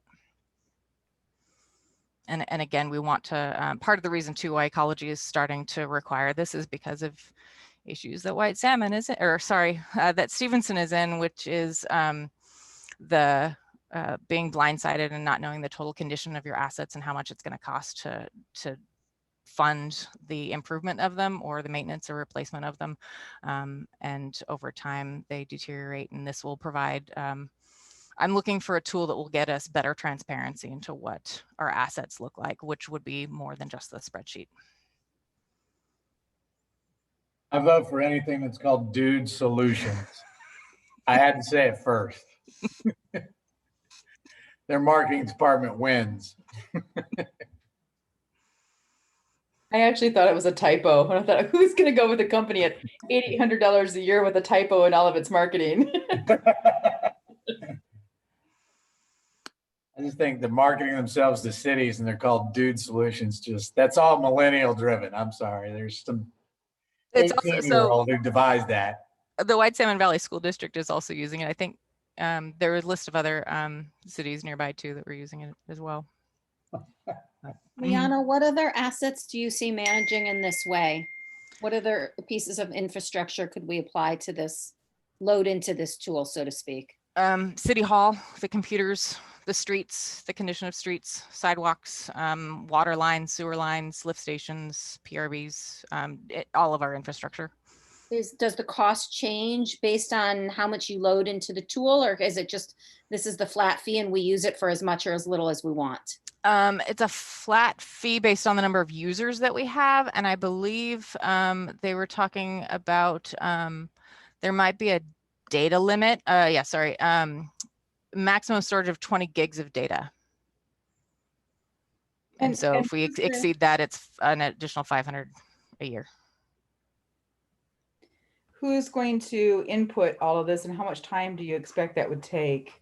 So information. So in talking with Carl, as far as from Public Works, who would be leveraging this, Ian would be one of the people that would be using the tool. I see Anders is doing a lot of the heavy lifting on inputting it to begin with, but then the maintenance of everything would be from Public Works, as well as city staff if we need to, City Hall staff if we need to help assist with that. One of the tools that you can use with these is you can set up preventative maintenance schedules. And so when we talked with the engineers, they will give us a schedule of maintenance requirements for the various upgrades that are going to be done. And so we can just take that and input it into this system and have it already set up so that we can then plan out and budget out how much those costs will be and what we need to set aside to ensure that our plant doesn't get run into the ground again.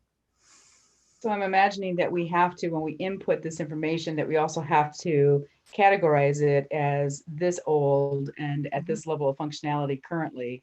Can we make those estimates at this point with everything, all the assets that we do have? I mean, do we know the history of all the assets that we have readily available to us? Yes, I mean, it'll just be a matter of talking with staff and making that determination. And that will be regardless of the tool that we use. Right, We'll have exactly. to do that, yeah.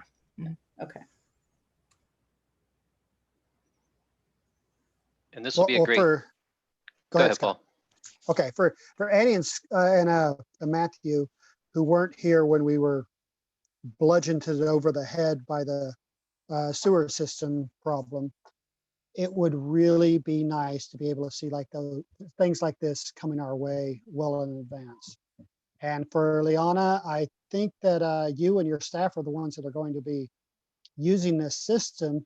So I think that your recommendation will carry a lot of weight with me personally. So, you know, it's kind of your call on this one, in my opinion. So this goes a long way towards the capital improvement plan that we've been talking about, finding a way to overlay all of the major departments so that we can make the most use of our resources, the most use of open trenches.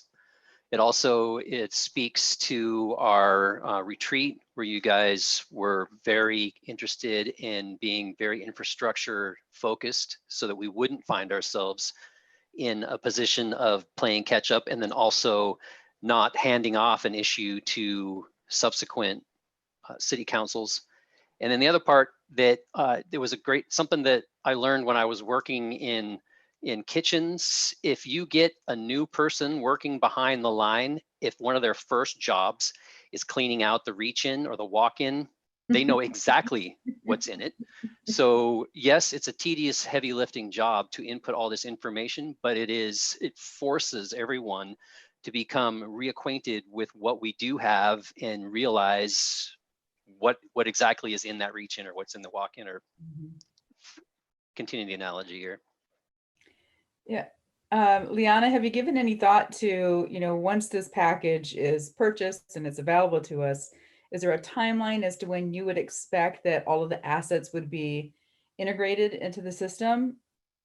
I mean, when are we expecting that it will be of full use to us? It all depends on what comes down and how much time we can wrangle from Public Works. So I would like to estimate that we would like to have everything done by the end of the year. I don't know how realistic that is. Well, you have to start with the goal, though. That's right. Yeah. So my goal is to get it up and running in some way, shape, or form by the end of the year. And in talking with Facility Dude, they're used to working with smaller cities, and I guess cities in general, or agencies that also have no asset plan in place. And they're, you know, basically they said, you know, the first iteration is always gonna need to be fixed as far as when you plug everything in and think what it needs to look like. So and I'm imagining too that we could use this to leverage our grant applications in some way, just to show our our commitment to asset management, and that we actually are serious about making certain that we're prepared for the future. Can you see that as a narrative? Yes. Yep. Definitely.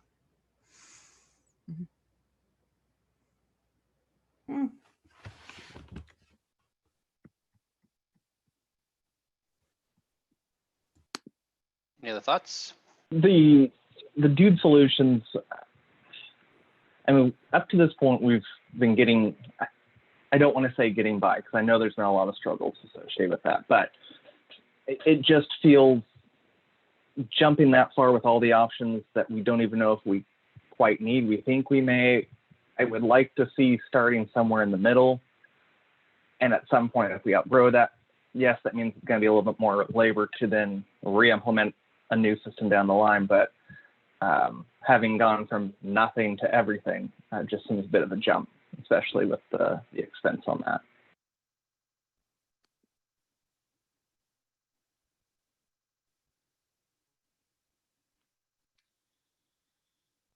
Go ahead, Amy. I wonder, because obviously this is a SaaS-based system, so if we approve this $8,800 or whatever it is, this year, we're going to see it come back again next year and the year after and the year after. And I noticed that the term of the contract is 12 months. I'm wondering if, to Matthew's point a little bit, because of COVID and cities and businesses in general sort of tightening their belts, if we might use that to our advantage and try to get a 24-month contract instead of a 12-month contract at this same price. That would be my request if I were to make a motion. Not that the motion would be contingent upon that, but that I would want you to see if you could negotiate that.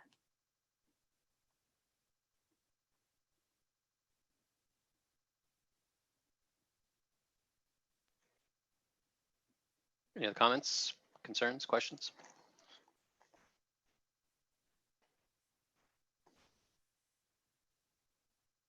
So all we have on here, Liana, is discuss. Are you looking for general consensus to move ahead with one or the other, or are we looking to just discuss it again, or what were you kind of hoping to come out of this?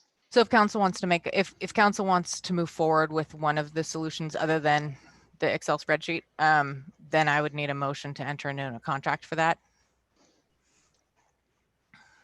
So that's what I'm looking for. Very good. I'll go ahead and make that motion to move forward with Dude Solutions and try to get a 24-month contract, but not, if it's a 12-month contract, that's okay too. Not make that a requirement for signing the contract. Yeah, I think it's important. I second. Yeah. Annie, No. on it. I know. We have a first and a second. Any other discussion? All right, roll call for the vote. Amy? Aye. And Robert? Aye. Paul? Aye. Annie? Aye. And Matthew? Nay. All right, thank you guys. Which, okay, looks like Liana again, cost allocation policy. So this was discussed, I forget when, I think it was right after COVID, which was doing a cost allocation of or allocating the costs related to general fund activities to the various funds that more or less benefit from them on a fair basis. And so this policy does exactly that, and it was implemented in the budget, and so it's takes all of the costs related to let's see the city administrator costs and executive costs. So that would be Scott as well as Ken. Actually, I think Ken's lumped into the legislative costs, but it would take all of those costs and allocate them based off of agenda items. So legislative costs, executive costs, and legal costs will be allocated based on agenda items because it's assumed that that's where we spend our time preparing items for council to review and approve. And then finance and central service costs will be distributed based on number of financial transactions. I didn't go based on dollar amount because you can have one invoice for $300,000 and it's still processing one invoice. And then we already have equipment. The equipment services fund is allocated based on staff time and a rate that's that we set to make sure that we have enough funds allocated to that department so we can replace the funds. And then all of these will be trued up at the end of the year to actual costs incurred and actual transactions and agenda items.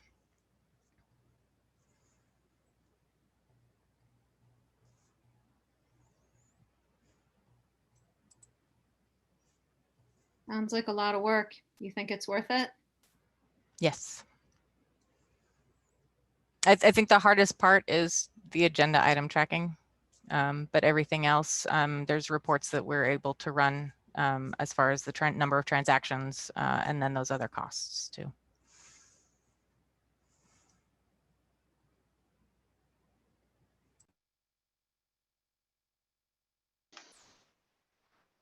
Do you use the minutes or anything to tell like how long discussion was on a particular item?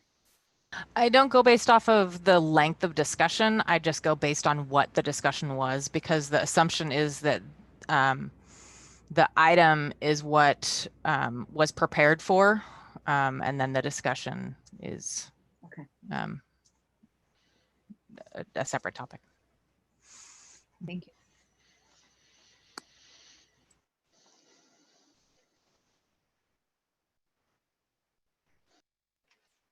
Any other Motion to comments? approve resolution 2020-365, revising the financial policy.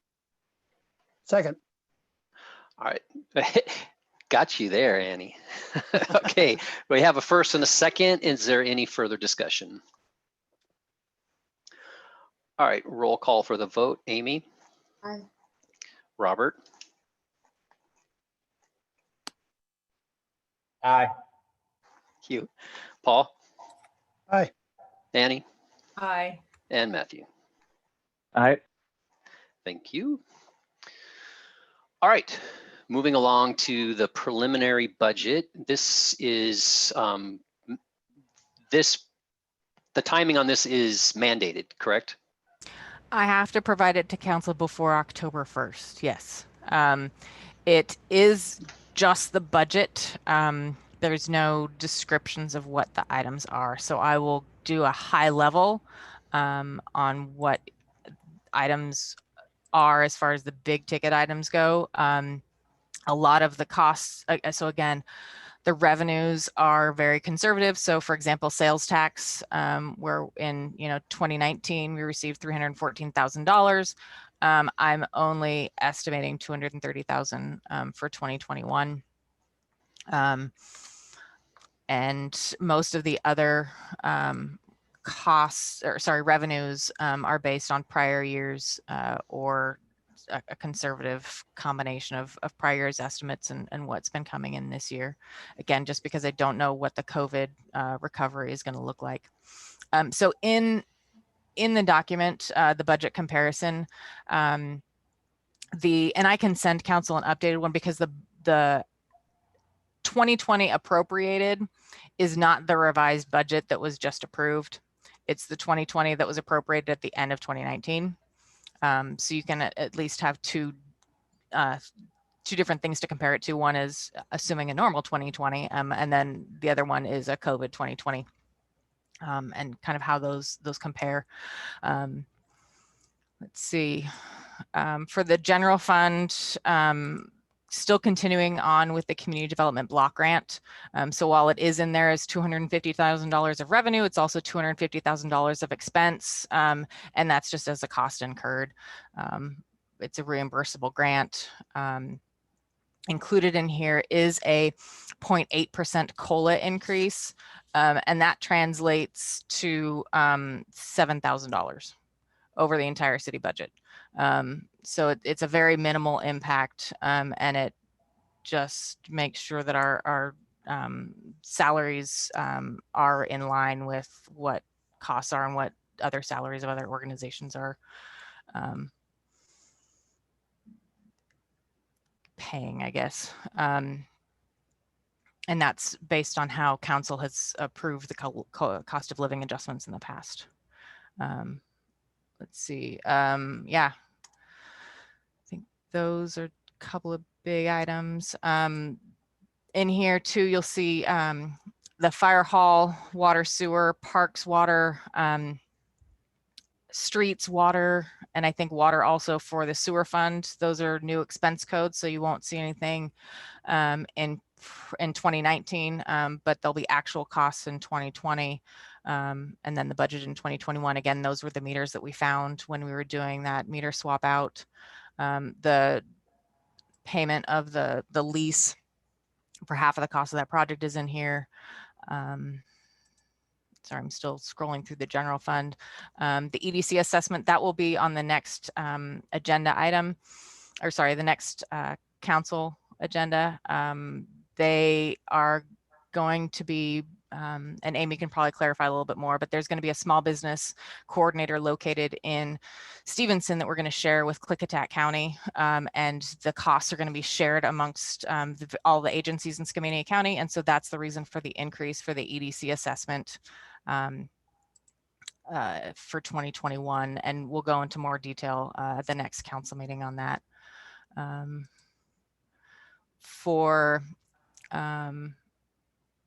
Let's see, just continuing with $25,000 for a transfer out for fire reserve. And one other, I talked with Rob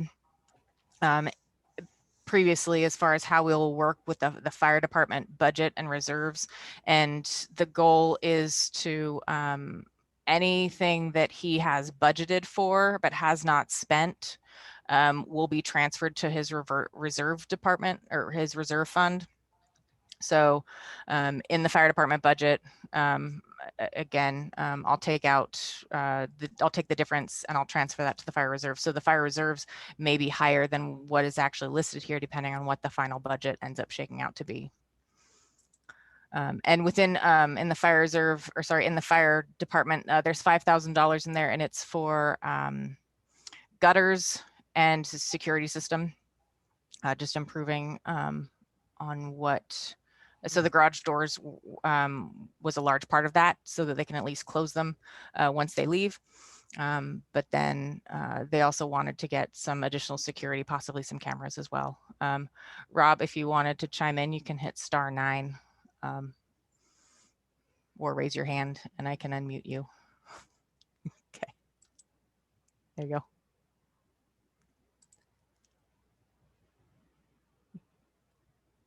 You're unmuted now. Can you hear me? Mm-hmm. Yeah, with that that $5,000, you know, in the past we had kind of been holding off on doing maintenance items on the building, just because we were planning, we were hard charging on getting the new station built, and as you guys are aware of, that's kind of ratcheted down a little bit due to some issues with bandwidth and our challenges with the initial cost estimates for land prep. We are still moving forward on that, but we're moving at a lot slower pace. So there's some items that we do need to address for building integrity. I think the biggest one at this point is putting gutters on the building.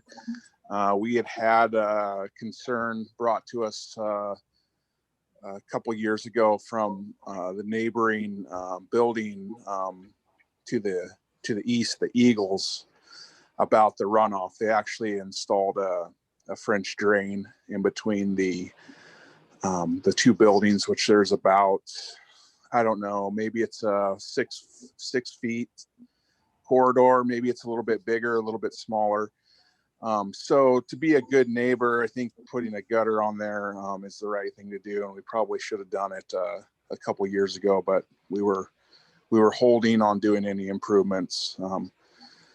So, and then the other aspect for the security, we've had some stuff disappear. We don't think it's internal. We think it's, you know, when we go out on fire calls, the doors would be left open for one reason or the other. And we had some gear missing, come up missing. So that's kind of just a thought to add another level of security, maybe put some cameras in that can move to the new station when we get to that point. So that's kind of the rationale on asking for money to put into a building that we're ultimately trying to decommission. So one other thing that's in the fire department budget is a strategic plan. And so there's $25,000 in there for contractual services, and that's what that would be allocated for. And I believe that's the quote that Rob got almost a year ago ish. Yeah, the strategic plan, you guys are probably well aware of what the benefits are. It gives us direction. I think it would have been a lot helpful to have something like this probably 5 to 10 years ago. It would be a great help in determining, are we doing the right thing for the station, the new fire station? And also it helps us with asset planning, capital outlay, which is a kind of a weak spot now. There's been some other agencies in the county that have done strategic plans. They've used a resource to help them with that. So, and I believe that would be a split cost with the fire district. We would have to confirm that with the consultant, but I don't think it would be any more. And if it was, it would offset. We would 50-50 that. So we get a strategic plan for the city fire department as well as the fire district, since we operate jointly. I think that would help us in future with granting, and which could help us out with the building cost with the new station.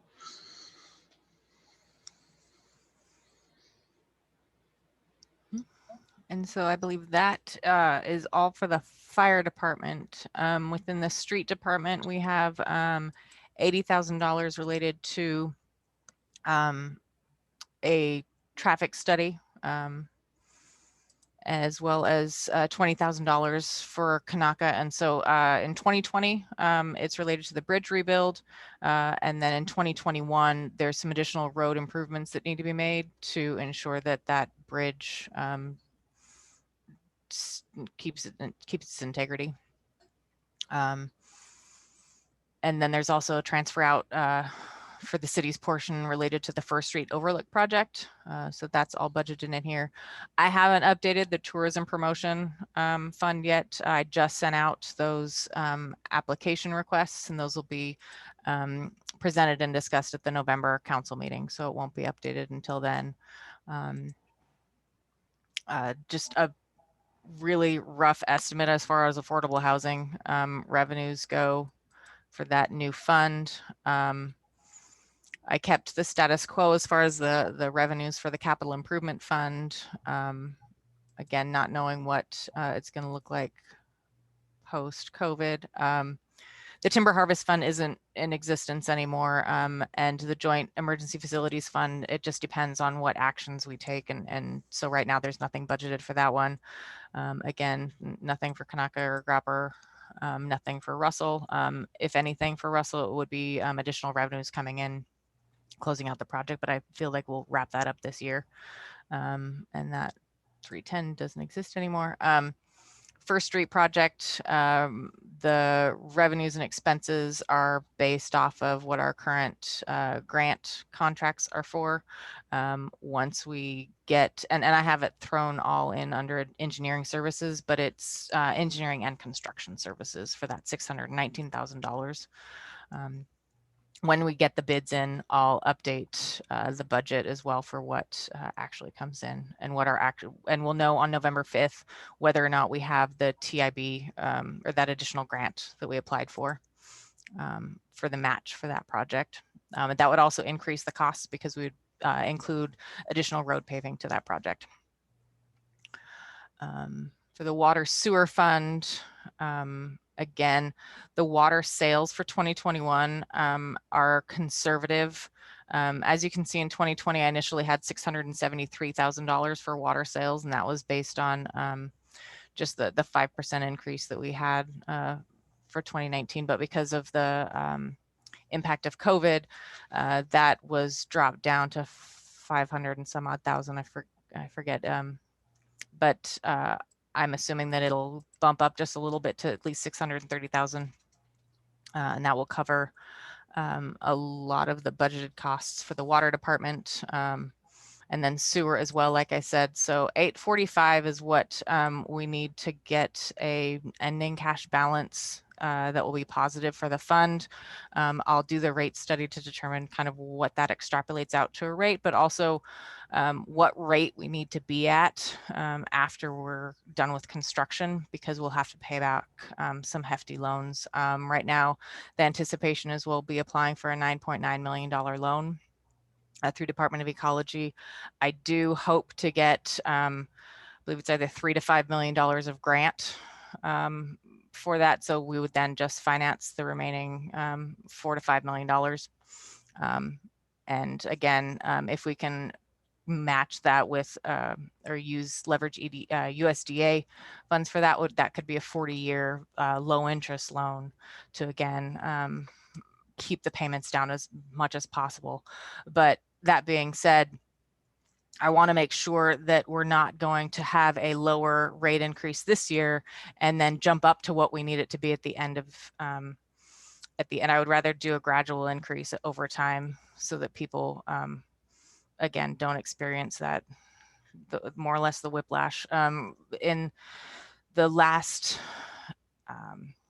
financial analysis and rate analysis that was done on the project, and this was assuming no grants, the sewer rates will be for residential are estimated to be $185 a month for sewer alone.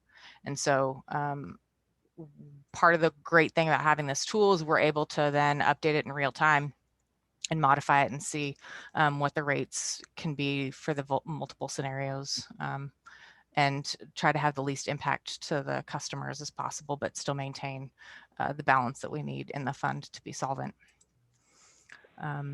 Quick question, just kind of talking about the the loans that we're going to need to take out and the increases that need to come up. We've been taking out a lot of loans to pay for these projects. Makes sense. Is there anything on your radar that loan wise that might be rolling off that would at least then those payments would be able to cover that, or is it all more front heavy right now?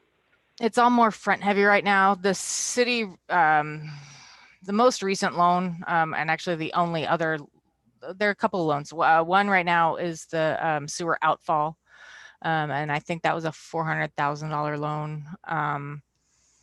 And I don't have that debt schedule off the top of my head. There's another Public Works Trust Fund loan for the water department.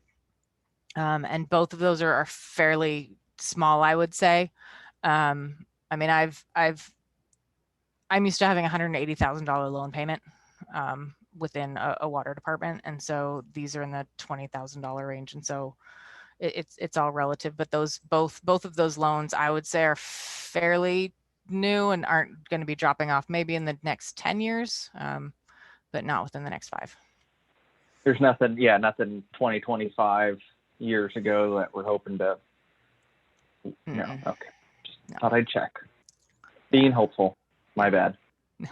The city has been very good as far as maintaining their reserves to pay cash for when they can for improvements. And it's just when you get these large ones, and I think the sewer outfall was also unexpected as well. It's a hard pill to save for fast. But that's again part of the reason for the asset management, so that we have those reserves set aside. And let's see, the projects for the water department include, and that's in the fixed assets to capitalize. Those are additional. Let's see, one is repairing Loop Road. So we talked about the Loop Road project last year. We did not get the street grant for that. We also did not apply for the street grant this year for it, but there are some valves and some water lines that need to be replaced and corrected kind of around the intersection of was it Loop and Kanaka, or sorry, Loop and Columbia. So that'll be about $50,000. The other part of that is what street? Carl. Okay. Yeah. Ryan Allen. There's a section of line that we need to relocate because it is currently going through someone's property, and we're just going to relocate it to the road. And so that will also be about $50,000, and that will be done in-house. So, and then the additional $21,000 to the sewer short-lived asset reserve fund. The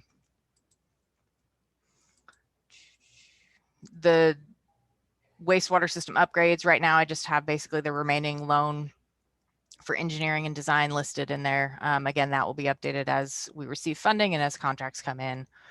And then the equipment services fund, we have replacing one vehicle that will be, it's a 2008 vehicle that is getting close to its end of life. And then the other two funds are funds where we don't have any control over. So that's why those are just no budget. When I present this at the next council meeting, I'll provide the budget narrative, more detail, more analysis. Again, other than just the numbers. So that's a brief overview. And then the question that I have is, at the last council meeting, council wanted to talk about having a special meeting in November, or a special meeting just to discuss the budget. If that's the case, do we want to schedule that now? I found that meeting very helpful for as a city council member and also coming in as the mayor. So I think it would be very helpful for new city council members, and it's always enlightening, especially when that's what we're there to discuss, as opposed to, you know, a full docket. So I think that's a good use of our time. Second that. I would really benefit from that for certain.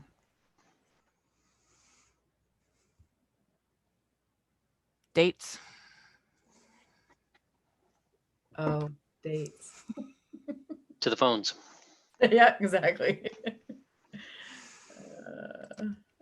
While they're looking, let me ask you, Liana, ideas that we'd like to have discussed around the budget. Is that something you'd like to hold off for next meeting?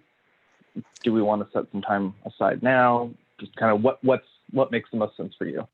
I mean, if you have any now, then I can see what I can do between now and the next meeting. And then there's a public hearing as well at the next meeting. So I'll let the dates get figured out first then. Mm-hmm. What are we looking for? A date in November to just discuss or I guess between the October 15th and November 19th meetings. I am out of town October 8th through the 18th. I thought we were looking at November. We can look in November, yeah. Yep. Well, she said starting October 15th, so. Oh, sorry. And so that also means I'll miss the next council meeting as well. You have a phone. That's right. You know what? I could do that. I won't excuse myself just yet. Okay. This is a priority to me, so I am not going to, I'm just going to choose whatever date works for everybody. I'm proposing November 12th. How does that look for people? Robert said good for him. Good for me. Paul says yes. Liana says yes. Matthew's shaking his head. Okay. Scott, are you available on November 12th? Yeah. Do we do Columbus Day? No. Okay. Then I do Indigenous Peoples Day. Then I'm good as well. Okay. I work for a bank. I do. So we say 6 o'clock again on the 12th? Mm-hmm. Works for me. Mm-hmm. I'll send out a meeting invite just so you can block it out in your calendars. And then October 1st, we'll know what the restrictions are around meetings. In any event, I'll still have a Zoom link, even if it is at City Hall.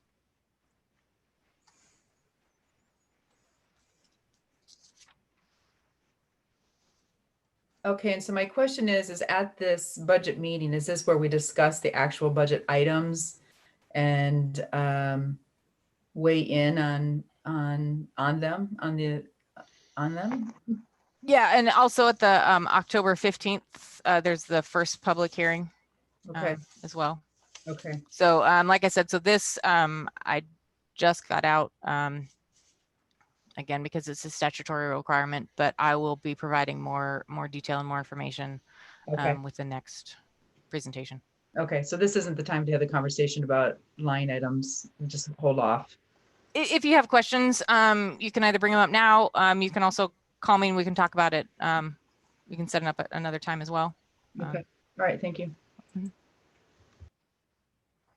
So I did have one thing, and I guess it's more of putting it out there so we can talk about it next meeting. But so we all got the firework email yesterday, day before. And it's not the first time we've heard about it. And so I guess the idea of something I was thinking of, do we want to put some money in the fund to go towards the county's fireworks show for the 4th? But at the same time, we're banning, at least within the city, fireworks, but at least put some money towards giving an even better show that people can enjoy. I just wanted to put that out there as maybe something to discuss as a line item next The month. city already funds that through the contract with the chamber, the fireworks for the 4th. Well, then maybe put more towards it. I don't know. Okay.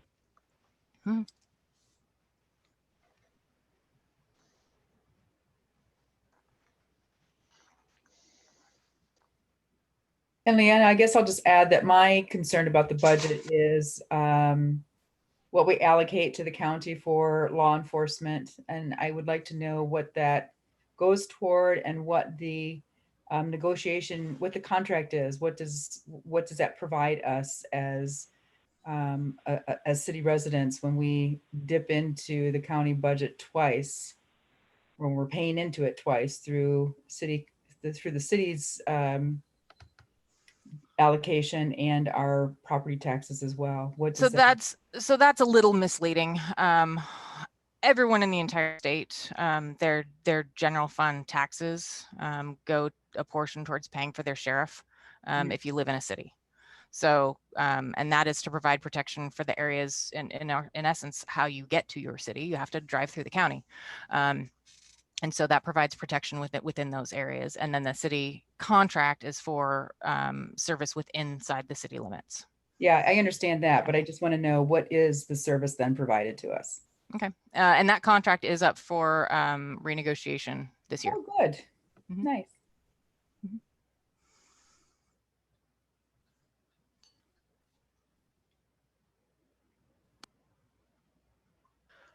Any other comments on this preliminary budget?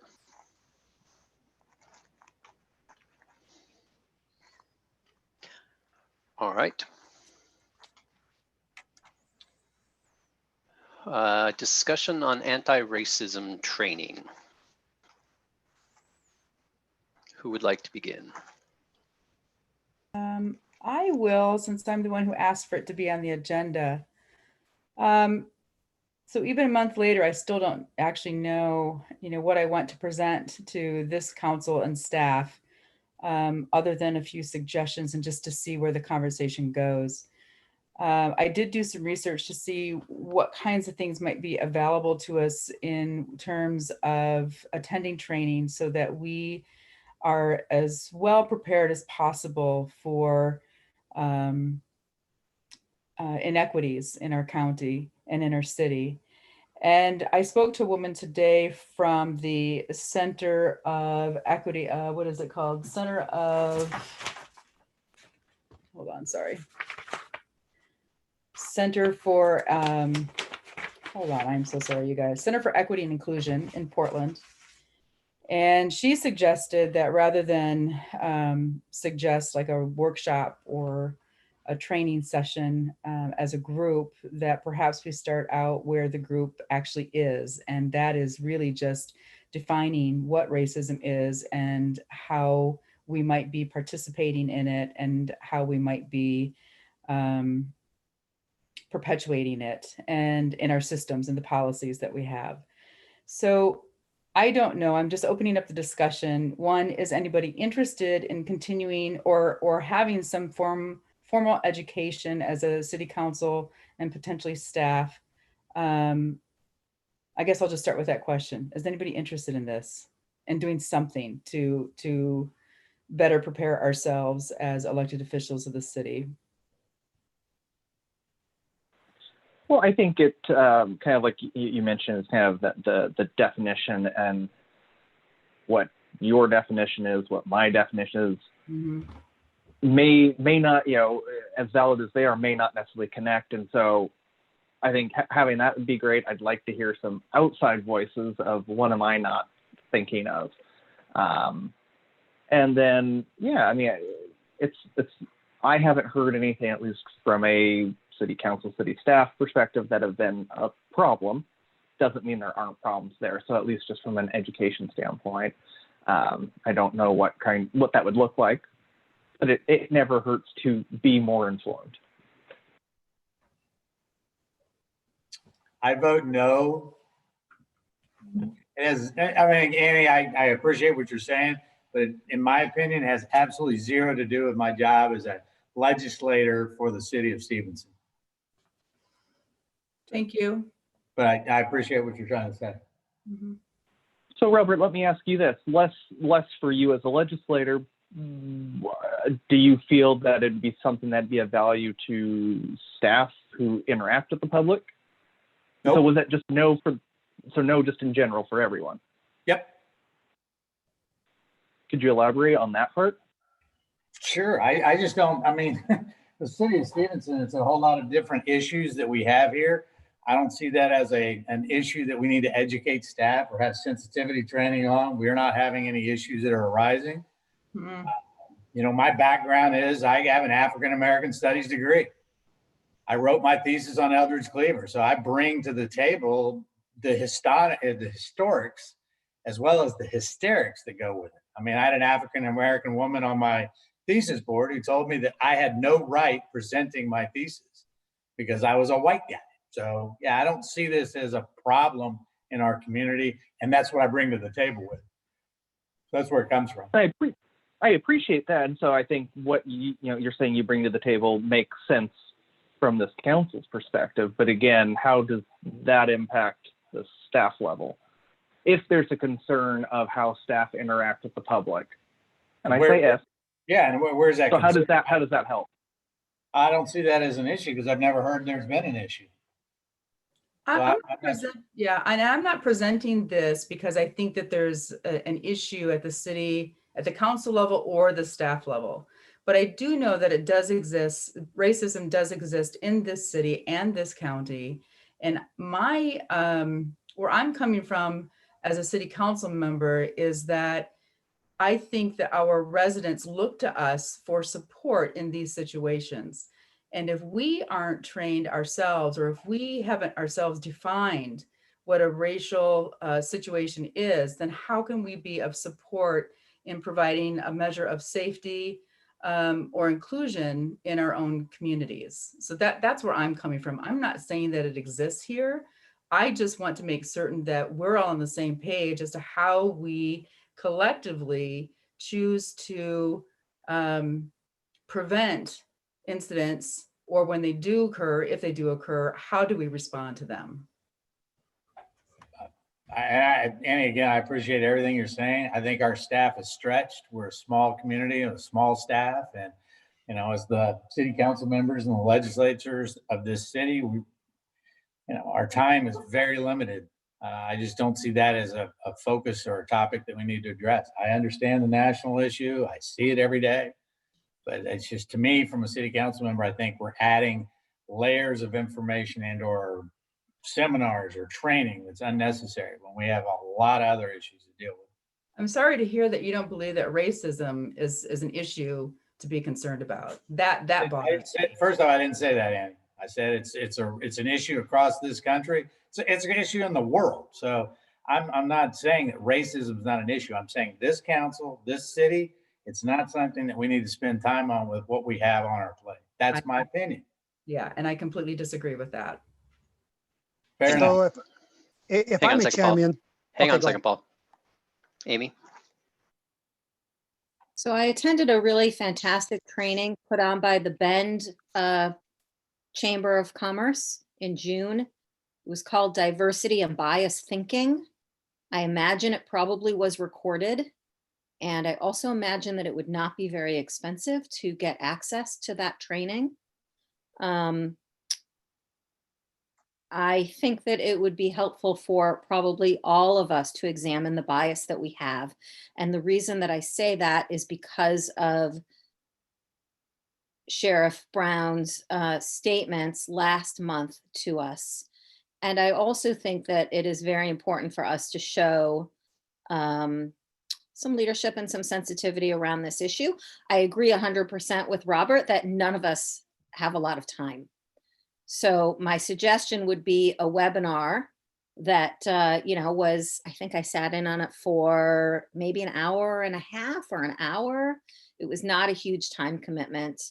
And again, I thought it was very well done. So that or something else, I imagine we could probably reach out to MSRC or somebody else and see, AWC, see who else is doing or has done these sorts of trainings. But then it would allow them to view it on their time, as time allows. Yeah, I like that. I think to Annie's point, kind of, we need to first know what we're at least where we're coming from, and then challenge it with that webinar. I think that'd be fantastic. Yeah, I pulled it up. It's right here. Diversity and Bias Thinking, put on by Ben Chamber, June 17th. Yep, that's the one. Yeah, you can get it. Hey, I'd like to say that I think there's absolutely value in us at least having a common vocabulary and us all recognizing the term racism and that sort of thing. How we go about getting that common vocabulary there are many ways. A book that I recently read, and I believe Annie has read it too, just judging by some of the vocabulary she has used. And we discussed it at my book club recently. It's called White Fragility. Mm-hmm. It's a fantastic book. I really recommend everyone read that. I think it'd be a wonderful jumping off point for all of us. At bare minimum, I think we should all read that book. The woman at the Center for Equity and Inclusion recommended the book Me and White Supremacy as a good starting point too. It's a very basic foundational education for people. And I guess, it would be great if we could all do this, but I certainly respect the opinions of people who choose not to. I don't want to force this on anyone on this council or this staff. I guess I'm just hoping that, those of us who are interested, maybe we could collectively get together at some other time and have discussions around it if we choose to. I also think, Amy, thank you for mentioning the other chambers webinar. I will certainly look at that. So I have no problem forcing it, but I appreciate the sentiment. Yeah, it's not anything that can be forced, I don't think, and because that just goes against the whole argument, right? We're talking about forcing people to do or not to do something, and that's the basis of racism. So I'm not going to force anybody to do anything they don't choose to, and I will respect the opinions of those persons who choose not to.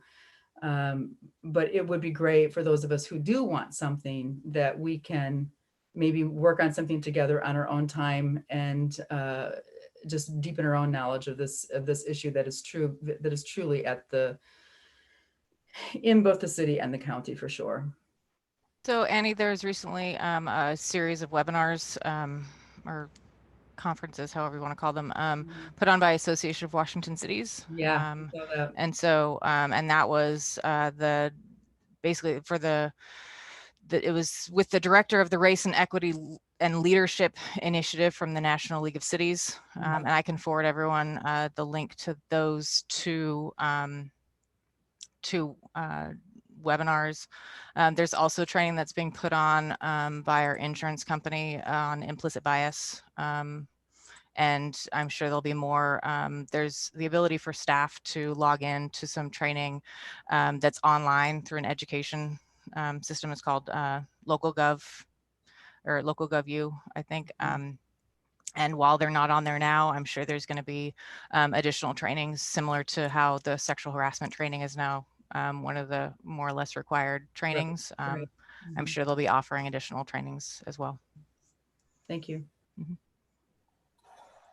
So I think, yeah, for a bit, you know, whether some of us want to get together on our own just to have that conversation, explore some of these resources, I think at some point, maybe get through budget season, do some exploration, there should be something so we're seeing a lot of public comment around, you know, just wanting to make sure that we're at least hearing this topic, right? And so as you know, keeping it voluntary is great. I feel like there still needs to be something at the end of the day, but we can put that down the line a little bit as we figure out what it is we even, you know, need to look at. But putting that out there, right? And I also I don't want to delay this or put this off. I think that the time is ripe for us to be delving into these things. And so I would like to see it happen for those of us who choose to sooner than later.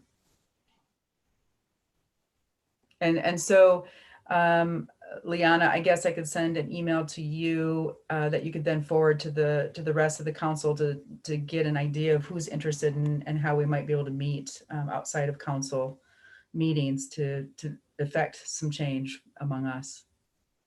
No, that you'd have to do that as a special meeting. Yeah. Oh, because we'd be more of a, okay, 3 or more, yeah. Okay. But if it's discussing the topic of racism, that isn't city business. But it's us, well, yeah. Well, it does include city policy to a large extent, because this has been. We don't have policy around it yet. Take a look at item, what is that? 9G. And you can't tell me this isn't city policy. It's on your agenda tonight. It's city policy. Yeah. So it says training. There's nothing on the books right now, is what I'm saying. We're talking defining and having a conversation around it. 3 or more, you're going to need a special meeting. And that's okay. We can do that. I mean, if that's what it has to be, we'll still do it. Well, that's your opinion. I don't agree with it, but that's what the council wants. And as the city's legal representative, yes, that's my opinion. Is it opinion or is it regret, unfortunately? If I may, there would be value in having a public meeting on that. The public could attend and chime in on the conversation. I think that's a great idea. I don't see a problem with that. Yeah, I think that's a great idea too. So do we put it on the October agenda then? And how do people feel about that? I think we may be a little busy for it on a regular meeting, or maybe I'm wrong. I feel like this could spiral into a great conversation, but too much to fit into. I mean, we didn't have much on this agenda, and we're already going to be butting up to 9 o'clock. Mm-hmm. So go ahead. If I may, Annie, perhaps you and Liana could talk about this offline and see if you guys can come up with a way to make it happen. All right, that sounds good. Is everybody okay with that? No, I'm still happy to meet at some point if you want. I guess the question that I would need for the agenda is, are you looking for training to be discussed? Are you looking for setting up a training program or possible training requirements? Are you looking for in-person, online? I guess that's... I'm kind of thinking that I would like to know what the community at large feels about how they feel the council should be, what stance should we be taking on inequity in our city? I'd like to know what they want us to do. So I would recommend not having that in a public forum because I don't know how forthcoming people would be in that environment. I would more recommend either smaller workshops or one-on-one phone calls, or a survey that's put out to the community where they can reply anonymously. Really? I mean, I'm kind of confused by that. Do you think that people wouldn't participate because it's a city-led conversation? Because it's a city-led recorded conversation, yes. Interesting. Okay. Does anybody else get that impression? Yes. And I'm still coming back to it. I don't think you're going to get people to come and talk about, you know, that gravity of a topic in a public forum. So in that training with AWC, one of the council members mentioned that, and it was a council member for Spokane, and she is a Black female council member, and she was saying that she had more success in talking to people one-on-one, but then also people that talked with her one-on-one stated that they would not talk in a public setting about the matter either. So there's a lot that goes into it, and you can get better conversation, more depth of conversation, and better understanding too in a more one-on-one or a smaller group setting than you can, and especially in the public forum. It's intimidating for people to attend a council meeting, even in a small city. Just the fear of public speaking and everything. So on any matter, let alone something that's very sensitive. Right. So then I guess, Ken, my question is to you, how can I organize an unofficial community forum? I mean, should I just reach out to you on the side so we can advance this particular council meeting? Or if you don't have a quorum, you don't have to worry about it. It's just if you have a quorum of council members. So you could organize it just as a council member. Right. You know, and take input. You know, you can't make a decision on behalf of the council, but you could certainly take input. Okay. Even two of you can, but Right. you just can't have a third. Okay. All right. Thanks for that clarification. I think that that's what I would likely do.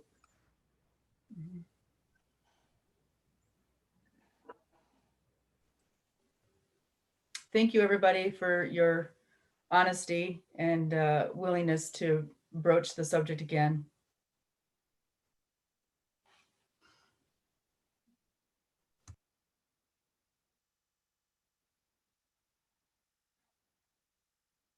All right, Ben, Planning Commission appointment. We got our first statement of interest for the vacant Planning Commission seat from David Davy Ray. The Planning Commission interviewed him on Monday night and did recommend a city council appointment. Ben, I just don't know him. Does he live in the city? He does. We allow one at-large position that's currently occupied by Valerie Hoy Rodamel. Right. I knew that. I didn't know. All others would be residents. He lives near the high school. Okay. Has he been here a while? The name doesn't ring any bells. I apologize. He reported to the Planning Commission that he's lived in town about 10 years. Oh, all right. There you go. I've known him for about 10 years now. Oh, okay. Super. Paul, by the way, I didn't know you were running for county commissioner. I apologize for that. I did not know that until tonight. I don't know why I didn't know. Is anybody concerned that this person didn't complete the application? It's not. Then you got that? That's not. There was correct. an email about. Yeah. Somebody talk. Amy, what were you going to say? I was just going to say that's not correct. If you read Ben's email about that, it was just. I didn't see it. Yeah, so there's information about what he filled out and who he is. Ben, maybe you want to read that out loud? Yeah, could you please? Because Ben, I didn't see it. So I'm on the fence about this guy right now just because I don't know who he is and he didn't provide that information. He did provide that information. So it was the email that I responded to. I said it's a bug in the technology. The form is filled out, but the words all appear very small. If you copy and paste the text from that text box, it says, "I've lived in Stevenson for over 10 years. I've been a part-time mail deliverer for Skamania County. I recently ran for Washington's 3rd Congressional District. I attended grad school at the University of Oregon's Public Policy Planning and Management program. I'm very interested in the future of Stevenson's economy and growth. I would very much like to be a part of Stevenson's future." That's I awesome. go on to say that that was also read aloud to the Planning Commission during their interview on Monday night, and apologize for the confusion. Okay, thank you.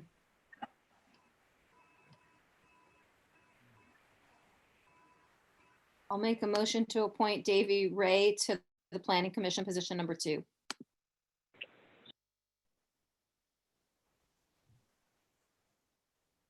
There a Second. second? Second. Okay. All right, we have a first and a second. Is there any other discussion? Roll call for the vote. Amy, Aye. Robert, Aye. Paul, Aye. Annie, Hi. and Matthew. Aye. Welcome, Davey, to planning. Right on. Thank you, guys. Okay, staff, administrators, staff reports. Actually, let's talk, is there anything in informational item? Stuff, there are some materials for you guys to peruse. On to administrator and staff reports. Ben? I've got a few of them, starting with indoor air quality at City Hall has been terrible with all this, far worse than most other buildings that I'd been in. So setting aside some money to address that might be something that we need more and more often in the future. I'm sorry, Ben, I swear I didn't even hear what you started out with. What was that? Indoor air quality at City Hall Uh-huh. is awful. Yeah, What's Anders worked from home past couple of days. He came in today. It was a little bit better. I brought my crock pot to try to help clear the air, but yeah. When was that building built? Anybody know? 40s, we remodeled it in 99 to 2000 timeline. Huh, okay. Masonic Lodge, the mural's still downstairs. Oh, right on. Mm. That's well, yeah, it certainly worked from home if you, don't go in there. You all should have received an email from me. That was an FYI about the zoning discussions we're having. All the information on that is on the website at ci.stevenson.wa.us/letsbuild. So I'll let you go there and explore everything. There's currently a SurveyMonkey site or questionnaire that we're sending around. That'll close just before the Planning Commission's next meeting, where they'll hopefully come to some preliminary agreements about some text changes to the R3 multifamily residential district.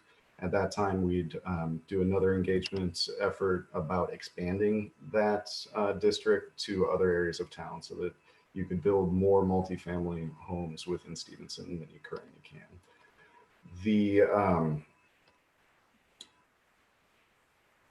study that the EDC performed that provided some of the rationale behind that is also available on there. And I'm bringing this up more specifically for Annie to take a look at. When they prepared that study, the consultants didn't see a lot of concern with the vacation rental homes. So if they had identified that as an issue and had recommended some changes to that, we'd be following up with that right now as part of this effort. As it is, we're not. We certainly could, but likely some consultant support would be needed for that. Does that take into consideration though the shortage of housing in general? That's what the study was. Okay. So they don't think that where do they get their information from as to how many vacation rentals there are if they aren't registered? I don't know that off the top of my head. That study is on the webpage too. Okay, got it. I'll take a look. Thanks. The water quality issue along Rock Creek Drive, just provide an update on that. I reached out to the two departments at two divisions within Department of Ecology about what we should be testing for. I got a response from the second one that just on Monday. So that's helpful, and set up the testing protocol. So that'll be in the works. No testing has been performed yet, but moving forward to make sure that when we do it, we only need to do it once. Hey, Ben, Mhm. sorry, excuse me. May I ask a question? Did you notify the complainant that where we are in that process? I don't believe I've discussed it with them. The most recent updates about the communication with Department of Ecology. But last month's decision to take some action, they know about? Yes. Okay, wonderful. Thank you. There is a 4-lot land division that's proposed and being reviewed currently at the corner of Monda Road and Rock Creek Drive. So that decision on that should be coming within the next month. Chinadeer, the phase 2 and 3 has submitted what they needed to submit by next Monday to keep that subdivision alive. So we informed them that they did submit what they needed.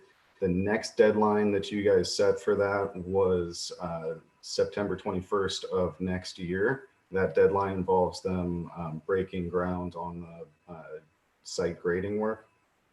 And when I informed them that they submitted the engineering that they needed to submit, I laid out some of the main critical path issues that could prevent them from successfully meeting next year's deadline. So I really hope that they take that into account and move forward. So that would be, and I don't know off the top of my head how many lots are in phases 2 and 3, but it's likely something close to 50 would be have been authorized there. 50 lots, when you start comparing that with the numbers Tim gave you earlier, so since we turned over building inspection services to the county, he just reported that there's been 18 homes built or new housing units authorized. If you compare that to where we've sat in the past, I just pulled up some data from 2013 to 2015. We had 2, 4, and 8 in those different years. So 18 is a very big year. I'm sure, Robert, you see it in your neighborhood quite a bit. Every day. Popping up like weeds over there. So there's a lot of activity. There's a lot of change that's happening out there. Although the inventory is running short, Ben. What's that? The inventory is running short. So it's gonna cap out unless we extend into the urban growth boundary.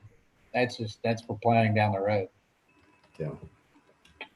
The one issue related to what Tim was saying about doing better joint planning between us in that urban growth boundary, very supportive of that. I know Ken Woodrich has expressed support for that too, and seeing how it's done elsewhere. And Fire Chief Ferris has also noted how the lack of standardization between the city's roads and the public or the private roads that the county authorizes impacts their fire response. So I think that he'll be happy to see us move forward there too. A quirk has come up in one boundary line adjustment application that we're expecting. And so it would be an adjustment between a property that's within the city limits right now and a property that's in the county right now. And there's nothing in our regulations that prevent that. And so this is the only real action item I'm hoping from you guys, or at least guidance from you guys, is that as we go forward with amending the boundary line adjustment, regulations? Do you want to see that prohibited in the future, where there might be some requirement to annex before or after the boundary line adjustment? Ben, maybe I'm not tracking you. So we have an annexation process that we go through, but that's only if you're in the, if you want to come into the city limits, but you have to be in the UGB to be considered, right? The boundary line adjustment is for the real property boundary, but between lots, not the. Is that? That makes more sense to me. Thanks. Okay. Can you lay it out one more time? I think I missed it. Property A is located within the city, adjacent to property B, which is not located within the city. Yep. They want to make an adjustment of the boundary line between them, meaning that property B will now own property that's within the city and outside of the city. And so there's no requirements for him to annex the remainder of the property to the city. So is that an acceptable outcome in the future, or is that something that we should avoid in the future? What are the implications? The assessor is dealing with some of the implications. He's confident that he could draw a tax boundary that would make sure the taxes are remitted to the jurisdictions correctly. There's a lot of confusion that can happen in a jurisdiction I worked in previously. We had one of those property owners was on the city council, and there had been a challenge to her membership on the city council that was successful. She didn't even realize that the home she owned was on the portion of the property that was outside of city limits. And so she had to resign. So there are negative outcomes potentially. And what if the property owner decided to sell? Does that become an issue for the next buyer in any way? It would likely be very confusing for them to know which jurisdiction they're going to, which set of zoning regulations they need to comply with. Mm-hmm. So this sounds to me like it's probably one of those things that the planning commission is built for, digging in the weeds around. Does that make sense to you, Ben? Yeah, this is just if you want to kick that policy question to them to work out all the issues with. And it looks I like think Ken, so. Ken has a comment Yeah. too. Sorry, Paul, I don't know if mean, you were done. You also have your service area for city utilities end at the city boundaries. You don't serve at least new connections outside the city limits, and so that adds a layer of confusion then for also for city services to allow BLAs that would include non-annex property. So I'd highly recommend we try to avoid that situation to the greatest extent, and maybe send that down to the Planning Commission with that suggestion. It does feel very muddy, and it feels like there's the loose ends trying to accommodate just a couple of, I don't know what we're talking about, a couple of feet, 10 feet, whatever, trying to accommodate that with the least amount of interference. It feels like it's putting a lot more pressure, putting more of the onus on the city to maintain that. So it does feel stickier than it should be.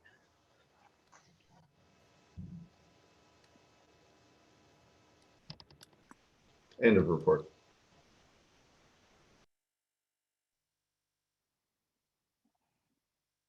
Carl? Okay, this month I gave you guys an update in the council packet. I'm going to go off of that.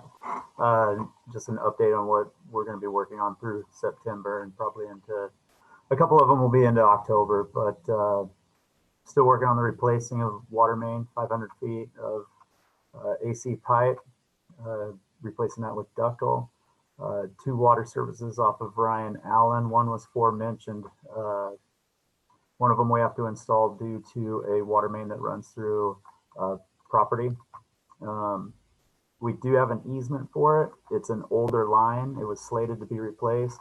Now that there's a new construction being done there, we are going to bump that up on the priority list. Instant Pipe was here and did a lot of repairs on what I would call School Street. The majority of the repairs were on School Street collection system and the sewer system. Looking forward to comparing probably October's rainfall if we get some, and I think September is not going to happen, with last year's rainfall to see what the I&I reduction is that we're going to see at the plant. Things went well. They were here for about 4 days. While they were here, I had them do some jetting and cleaning of some storm lines as well that have been a problem. Next year, in next year's budget, we'll get those storm lines repaired. Those are on Vancouver Street. Roots are the main problem with those. So it was a successful trip by Instant Pipe. Correct equipment is done with installing meters, with the exception of, it was roughly 30 at the time of this report. We've dwindled that down into the lower 20s with some more challenging meters that the city's going to replace. So once we replace those, we're all on remote reads. Russell Street.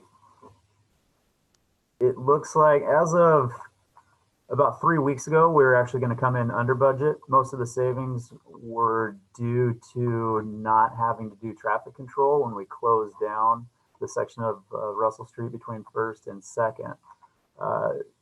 It looks like we're creeping up to a little bit over budget. As of about a week ago, we're still in negotiation on prices of some items. One of them, the largest one being the concrete work that was done on Russell Street.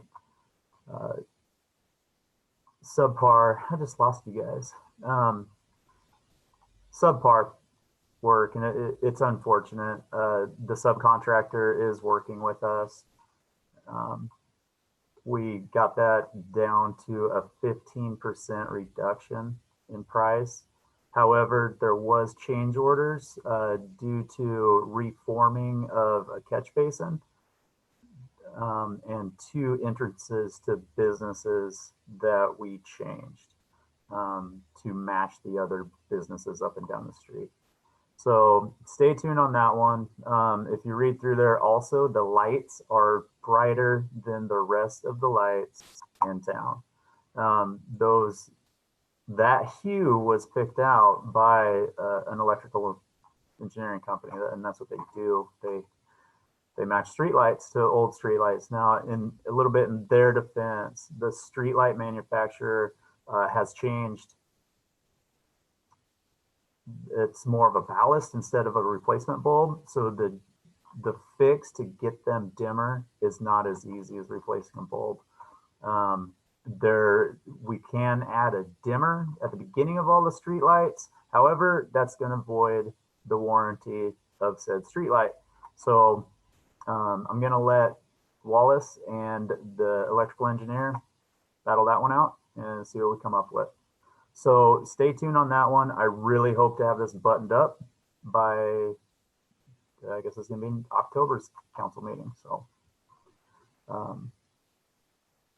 that's my staff update.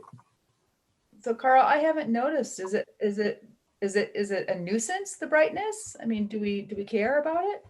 It's not a nuisance, but a couple of the homeowners have complained. Oh. And I do get it. It's brighter. The lights are in a different position. Another thing that was not noticed, and it was caught by Rick at the crossing, the globe itself has an opaque part to the globe, and you need to turn that where you don't want it to be bright. So that helped out quite a bit, but not a nuisance, but they are noticeably brighter. All right, thank you. Yeah. So Carl, it also seemed like at least one of those lights, the one across the street from Napa that was run over by a wayward trucker, that one seemed brighter. So is that just a thing that the manufacturer is sending out different lights? So once again, that one is a ballast style. And I think that may be what we're seeing. And as we replace lights, unfortunately, due to them getting run over, I think we might see it. In fact, we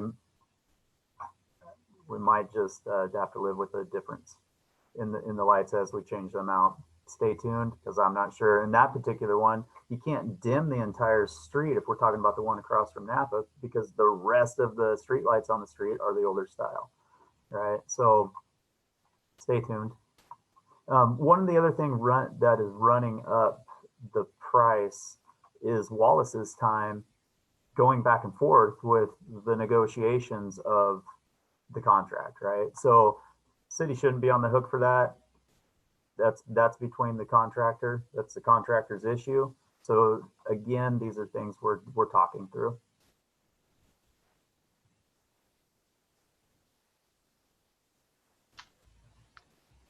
Is that it? Anything else? That's it. Thank you.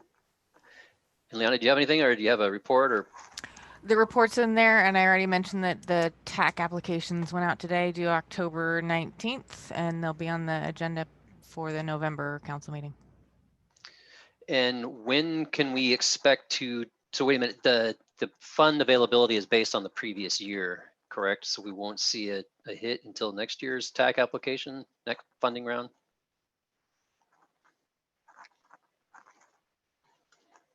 Mute.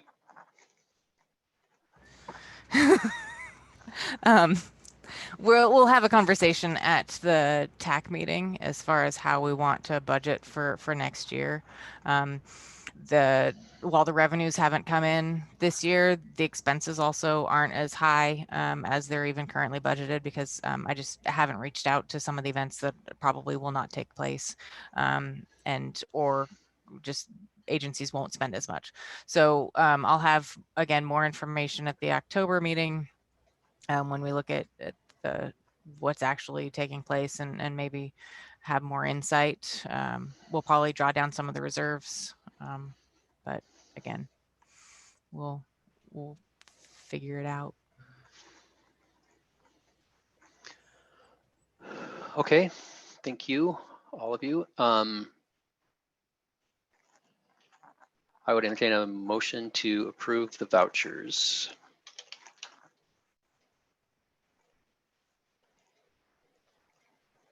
Motion to approve the vouchers as presented. Well, I said it, but I was on mute. So I'll second you, Paul. Thank you. All right, we have a first and a second. Is there any discussion? I don't see the vouchers in the packet. What am I missing? I just They got noticed placed that. further up, like 225, something like that. Page 225-ish. Okay, I'll just probably have to abstain because I haven't seen them.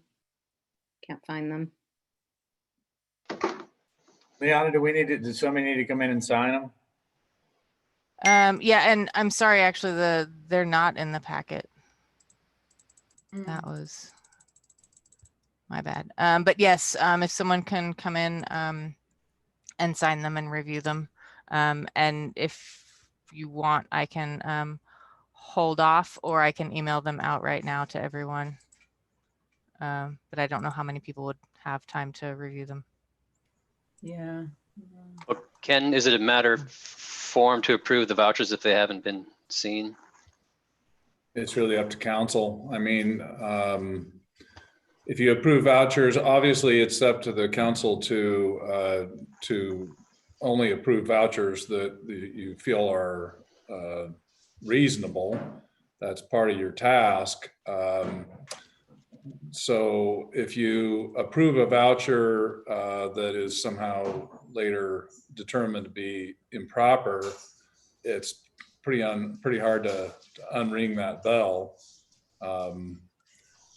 Normally you would want at least a committee or a designated person to have had a chance to review the vouchers before approval. I just sent it out to council, so if you have, oh, sorry, wrong email address. But yeah.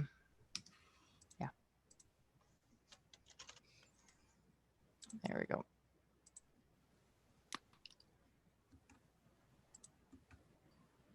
I just sent it out to council. So if you want, you can review them.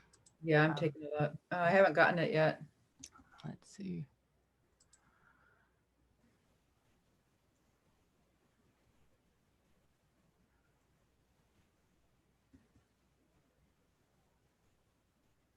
Yeah, I still haven't gotten it. I've noticed that we have intermittent internet. So I haven't gotten it. It's like Paul got his. Amy, have you got yours? Just got it. Yep. I'll hit refresh. Robert I got him. and Matthew? Oh, here we go. I got it. All right. Sorry I about would- that. I was focused on the budget. I would rather that you guys had a chance to peruse instead of missing the opportunity to approve them or asking you to approve something you haven't seen. So while you guys are taking a look at that, the main report that I have is I have been representing the city with the Stevenson Downtown Association. The new director has dropped off. Kelly was with us for quite a while tonight on the in the audience, but doing a fantastic job. This is a major, I couldn't say it a coup, but the fact that we have someone with that kind of talent and that kind of drive has been a huge, huge advancement for that organization, and will definitely make it get some traction in the downtown. And her first day was within days of shutdown from COVID. So she has been asked to hit the ground running, sprinting. So couple of the programs that she has put forward as part of a rural response team, and I'm also sitting in with that, is a takeout grant promotion and also a bricks and clicks grant program. So the takeout is trying to find a way to increase sales at restaurants without increasing bodies in the restaurant. So encouraging takeout orders and with that, a coupon program. If you order from our local restaurants, use this coupon code and get this many dollars off, and the SDA will reimburse the businesses for that. In addition, the SDA is purchasing to-go boxes, because that is a big component to-go food, is the additional cost of a box that doesn't get to be reused, maybe recycled, but it's not like a plate that you can just put in the dishwasher and use again. So looking for ways, or will print and provide to-go boxes as well as to-go bags to put them in, obviously branded. So that it was still kind of toying with how other businesses might take advantage of that, like retail shops. Because again, the idea is we're trying to be sensitive to the fact that the weather is turning, and if the amount of physical bodies that can be inside of a restaurant, like Walking Man, they do not have indoor seating with the exception of those 2 tables underneath the overhang. So finding some ways to increase their sales. And then the Bricks and Clicks is providing money for either facade improvement or website improvement. So whether that's buying some new Adirondacks to sit outside, some ways to paint, get a new sign, or find a way to update their websites. So for things like to-go menus, gift card promotions, that sort of thing. So that both of those programs are imminent and just waiting to finalize the application process and get final approval from the board. But just a way to highlight that the SDA has taken their job seriously, and this is exactly what Main Street organizations are designed to do. Do any of you have reports for the group while you're perusing the vouchers? A question. Oh, go ahead, please.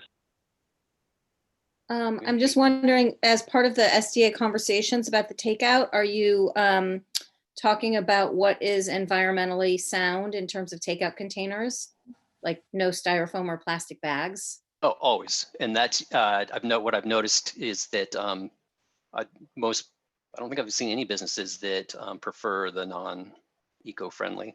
But since we're providing it, then yeah, that's part of the discussion. Sometimes they're quite a bit cheaper, so we still see them. Yeah, thanks. Yeah, I see them in the food trucks. Yep. Mhm.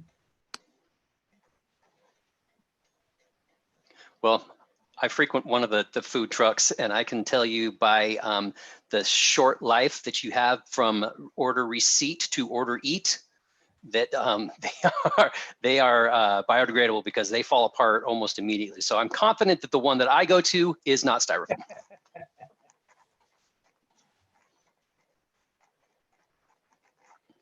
Matthew? Yeah. No, I wanted to take a moment and offer an apology. Kind of going back to the topic of the COVID meetings that you're holding. I may have come on a little strong initially. No secret of my damaged trust with the mayor and the city administrator, and I could have eased into that a little more. I guess I was caught off guard, and so I would just simply ask that you take into account the views of this council before you're tying the city to your personal views, no matter how well-meaning and short-sighted they are. Well, I would disagree on the short-sighted. I also think that we have different phases throughout the state, so there are concerns that there are travelers going through other counties along the way that have not been as fortunate as us in being able to move forward. But I also can share that the infection vector so far has been proven to not be restaurants, and for the most part, it's the social gatherings that they're feeling safe and comfortable, and nobody wants to be the wet blanket that says move it outside, put your mask on. So as far as concerns about travelers being, traveling has opened up. There's a lot more flight. There's a lot more vacations moving out and about. So hopefully the concern for traveling through different phases doesn't deter people from, well, getting out and about. But then also, it's important that we all do the right thing. I agree. I just don't think we agree on what that means. I saw a report that it wasn't saying that cases were tied to restaurants, but it was an interesting correlation of those who are more likely to go to a restaurant were then coming down with COVID. Not that they necessarily caught it at the restaurants, and whether that's a reflection on their overall behaviors and whatnot. I thought that was interesting, but I agree. It is the more the gatherings, but the point of the matter is there's a reason we're going this direction, and you and I've had this talk before. And so, yes, you may be representing the city, but your one opinion should be taking into account the others here. Noted. Thank you. Any other updates?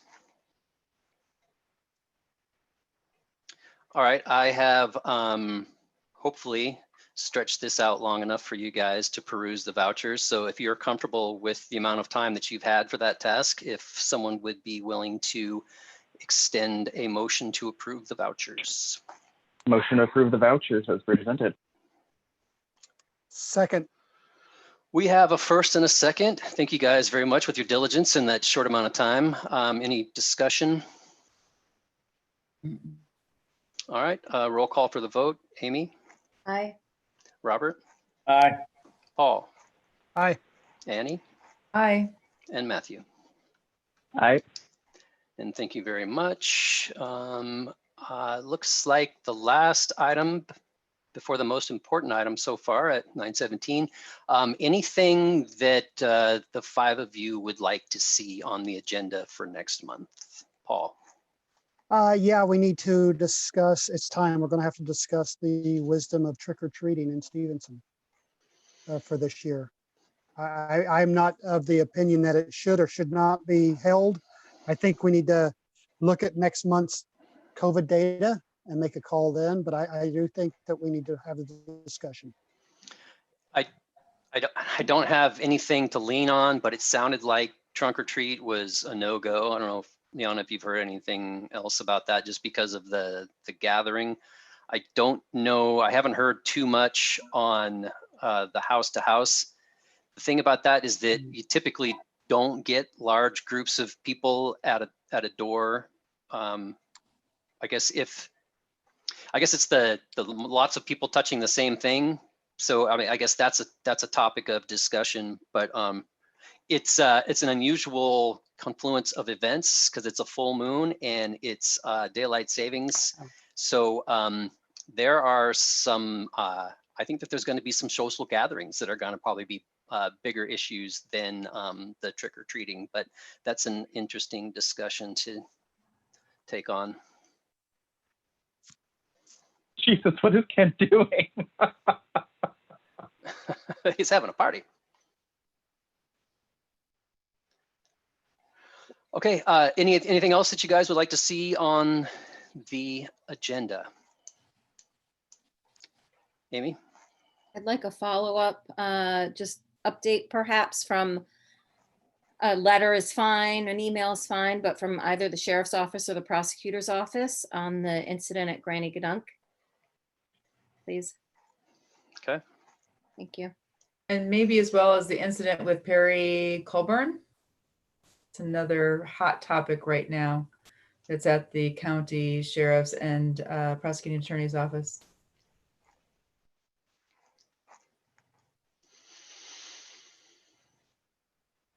All right. First off, it's not 10. So thank you guys very much for avoiding that particular time. I was walking dead at 10:04 last week. So unless there's anything else that's pressing for the matter at hand, I would like to officially adjourn the meeting at 9:20. Thank you all very much for attending and for the audience for sticking around as long as you did. Have a great night, everybody. Thanks.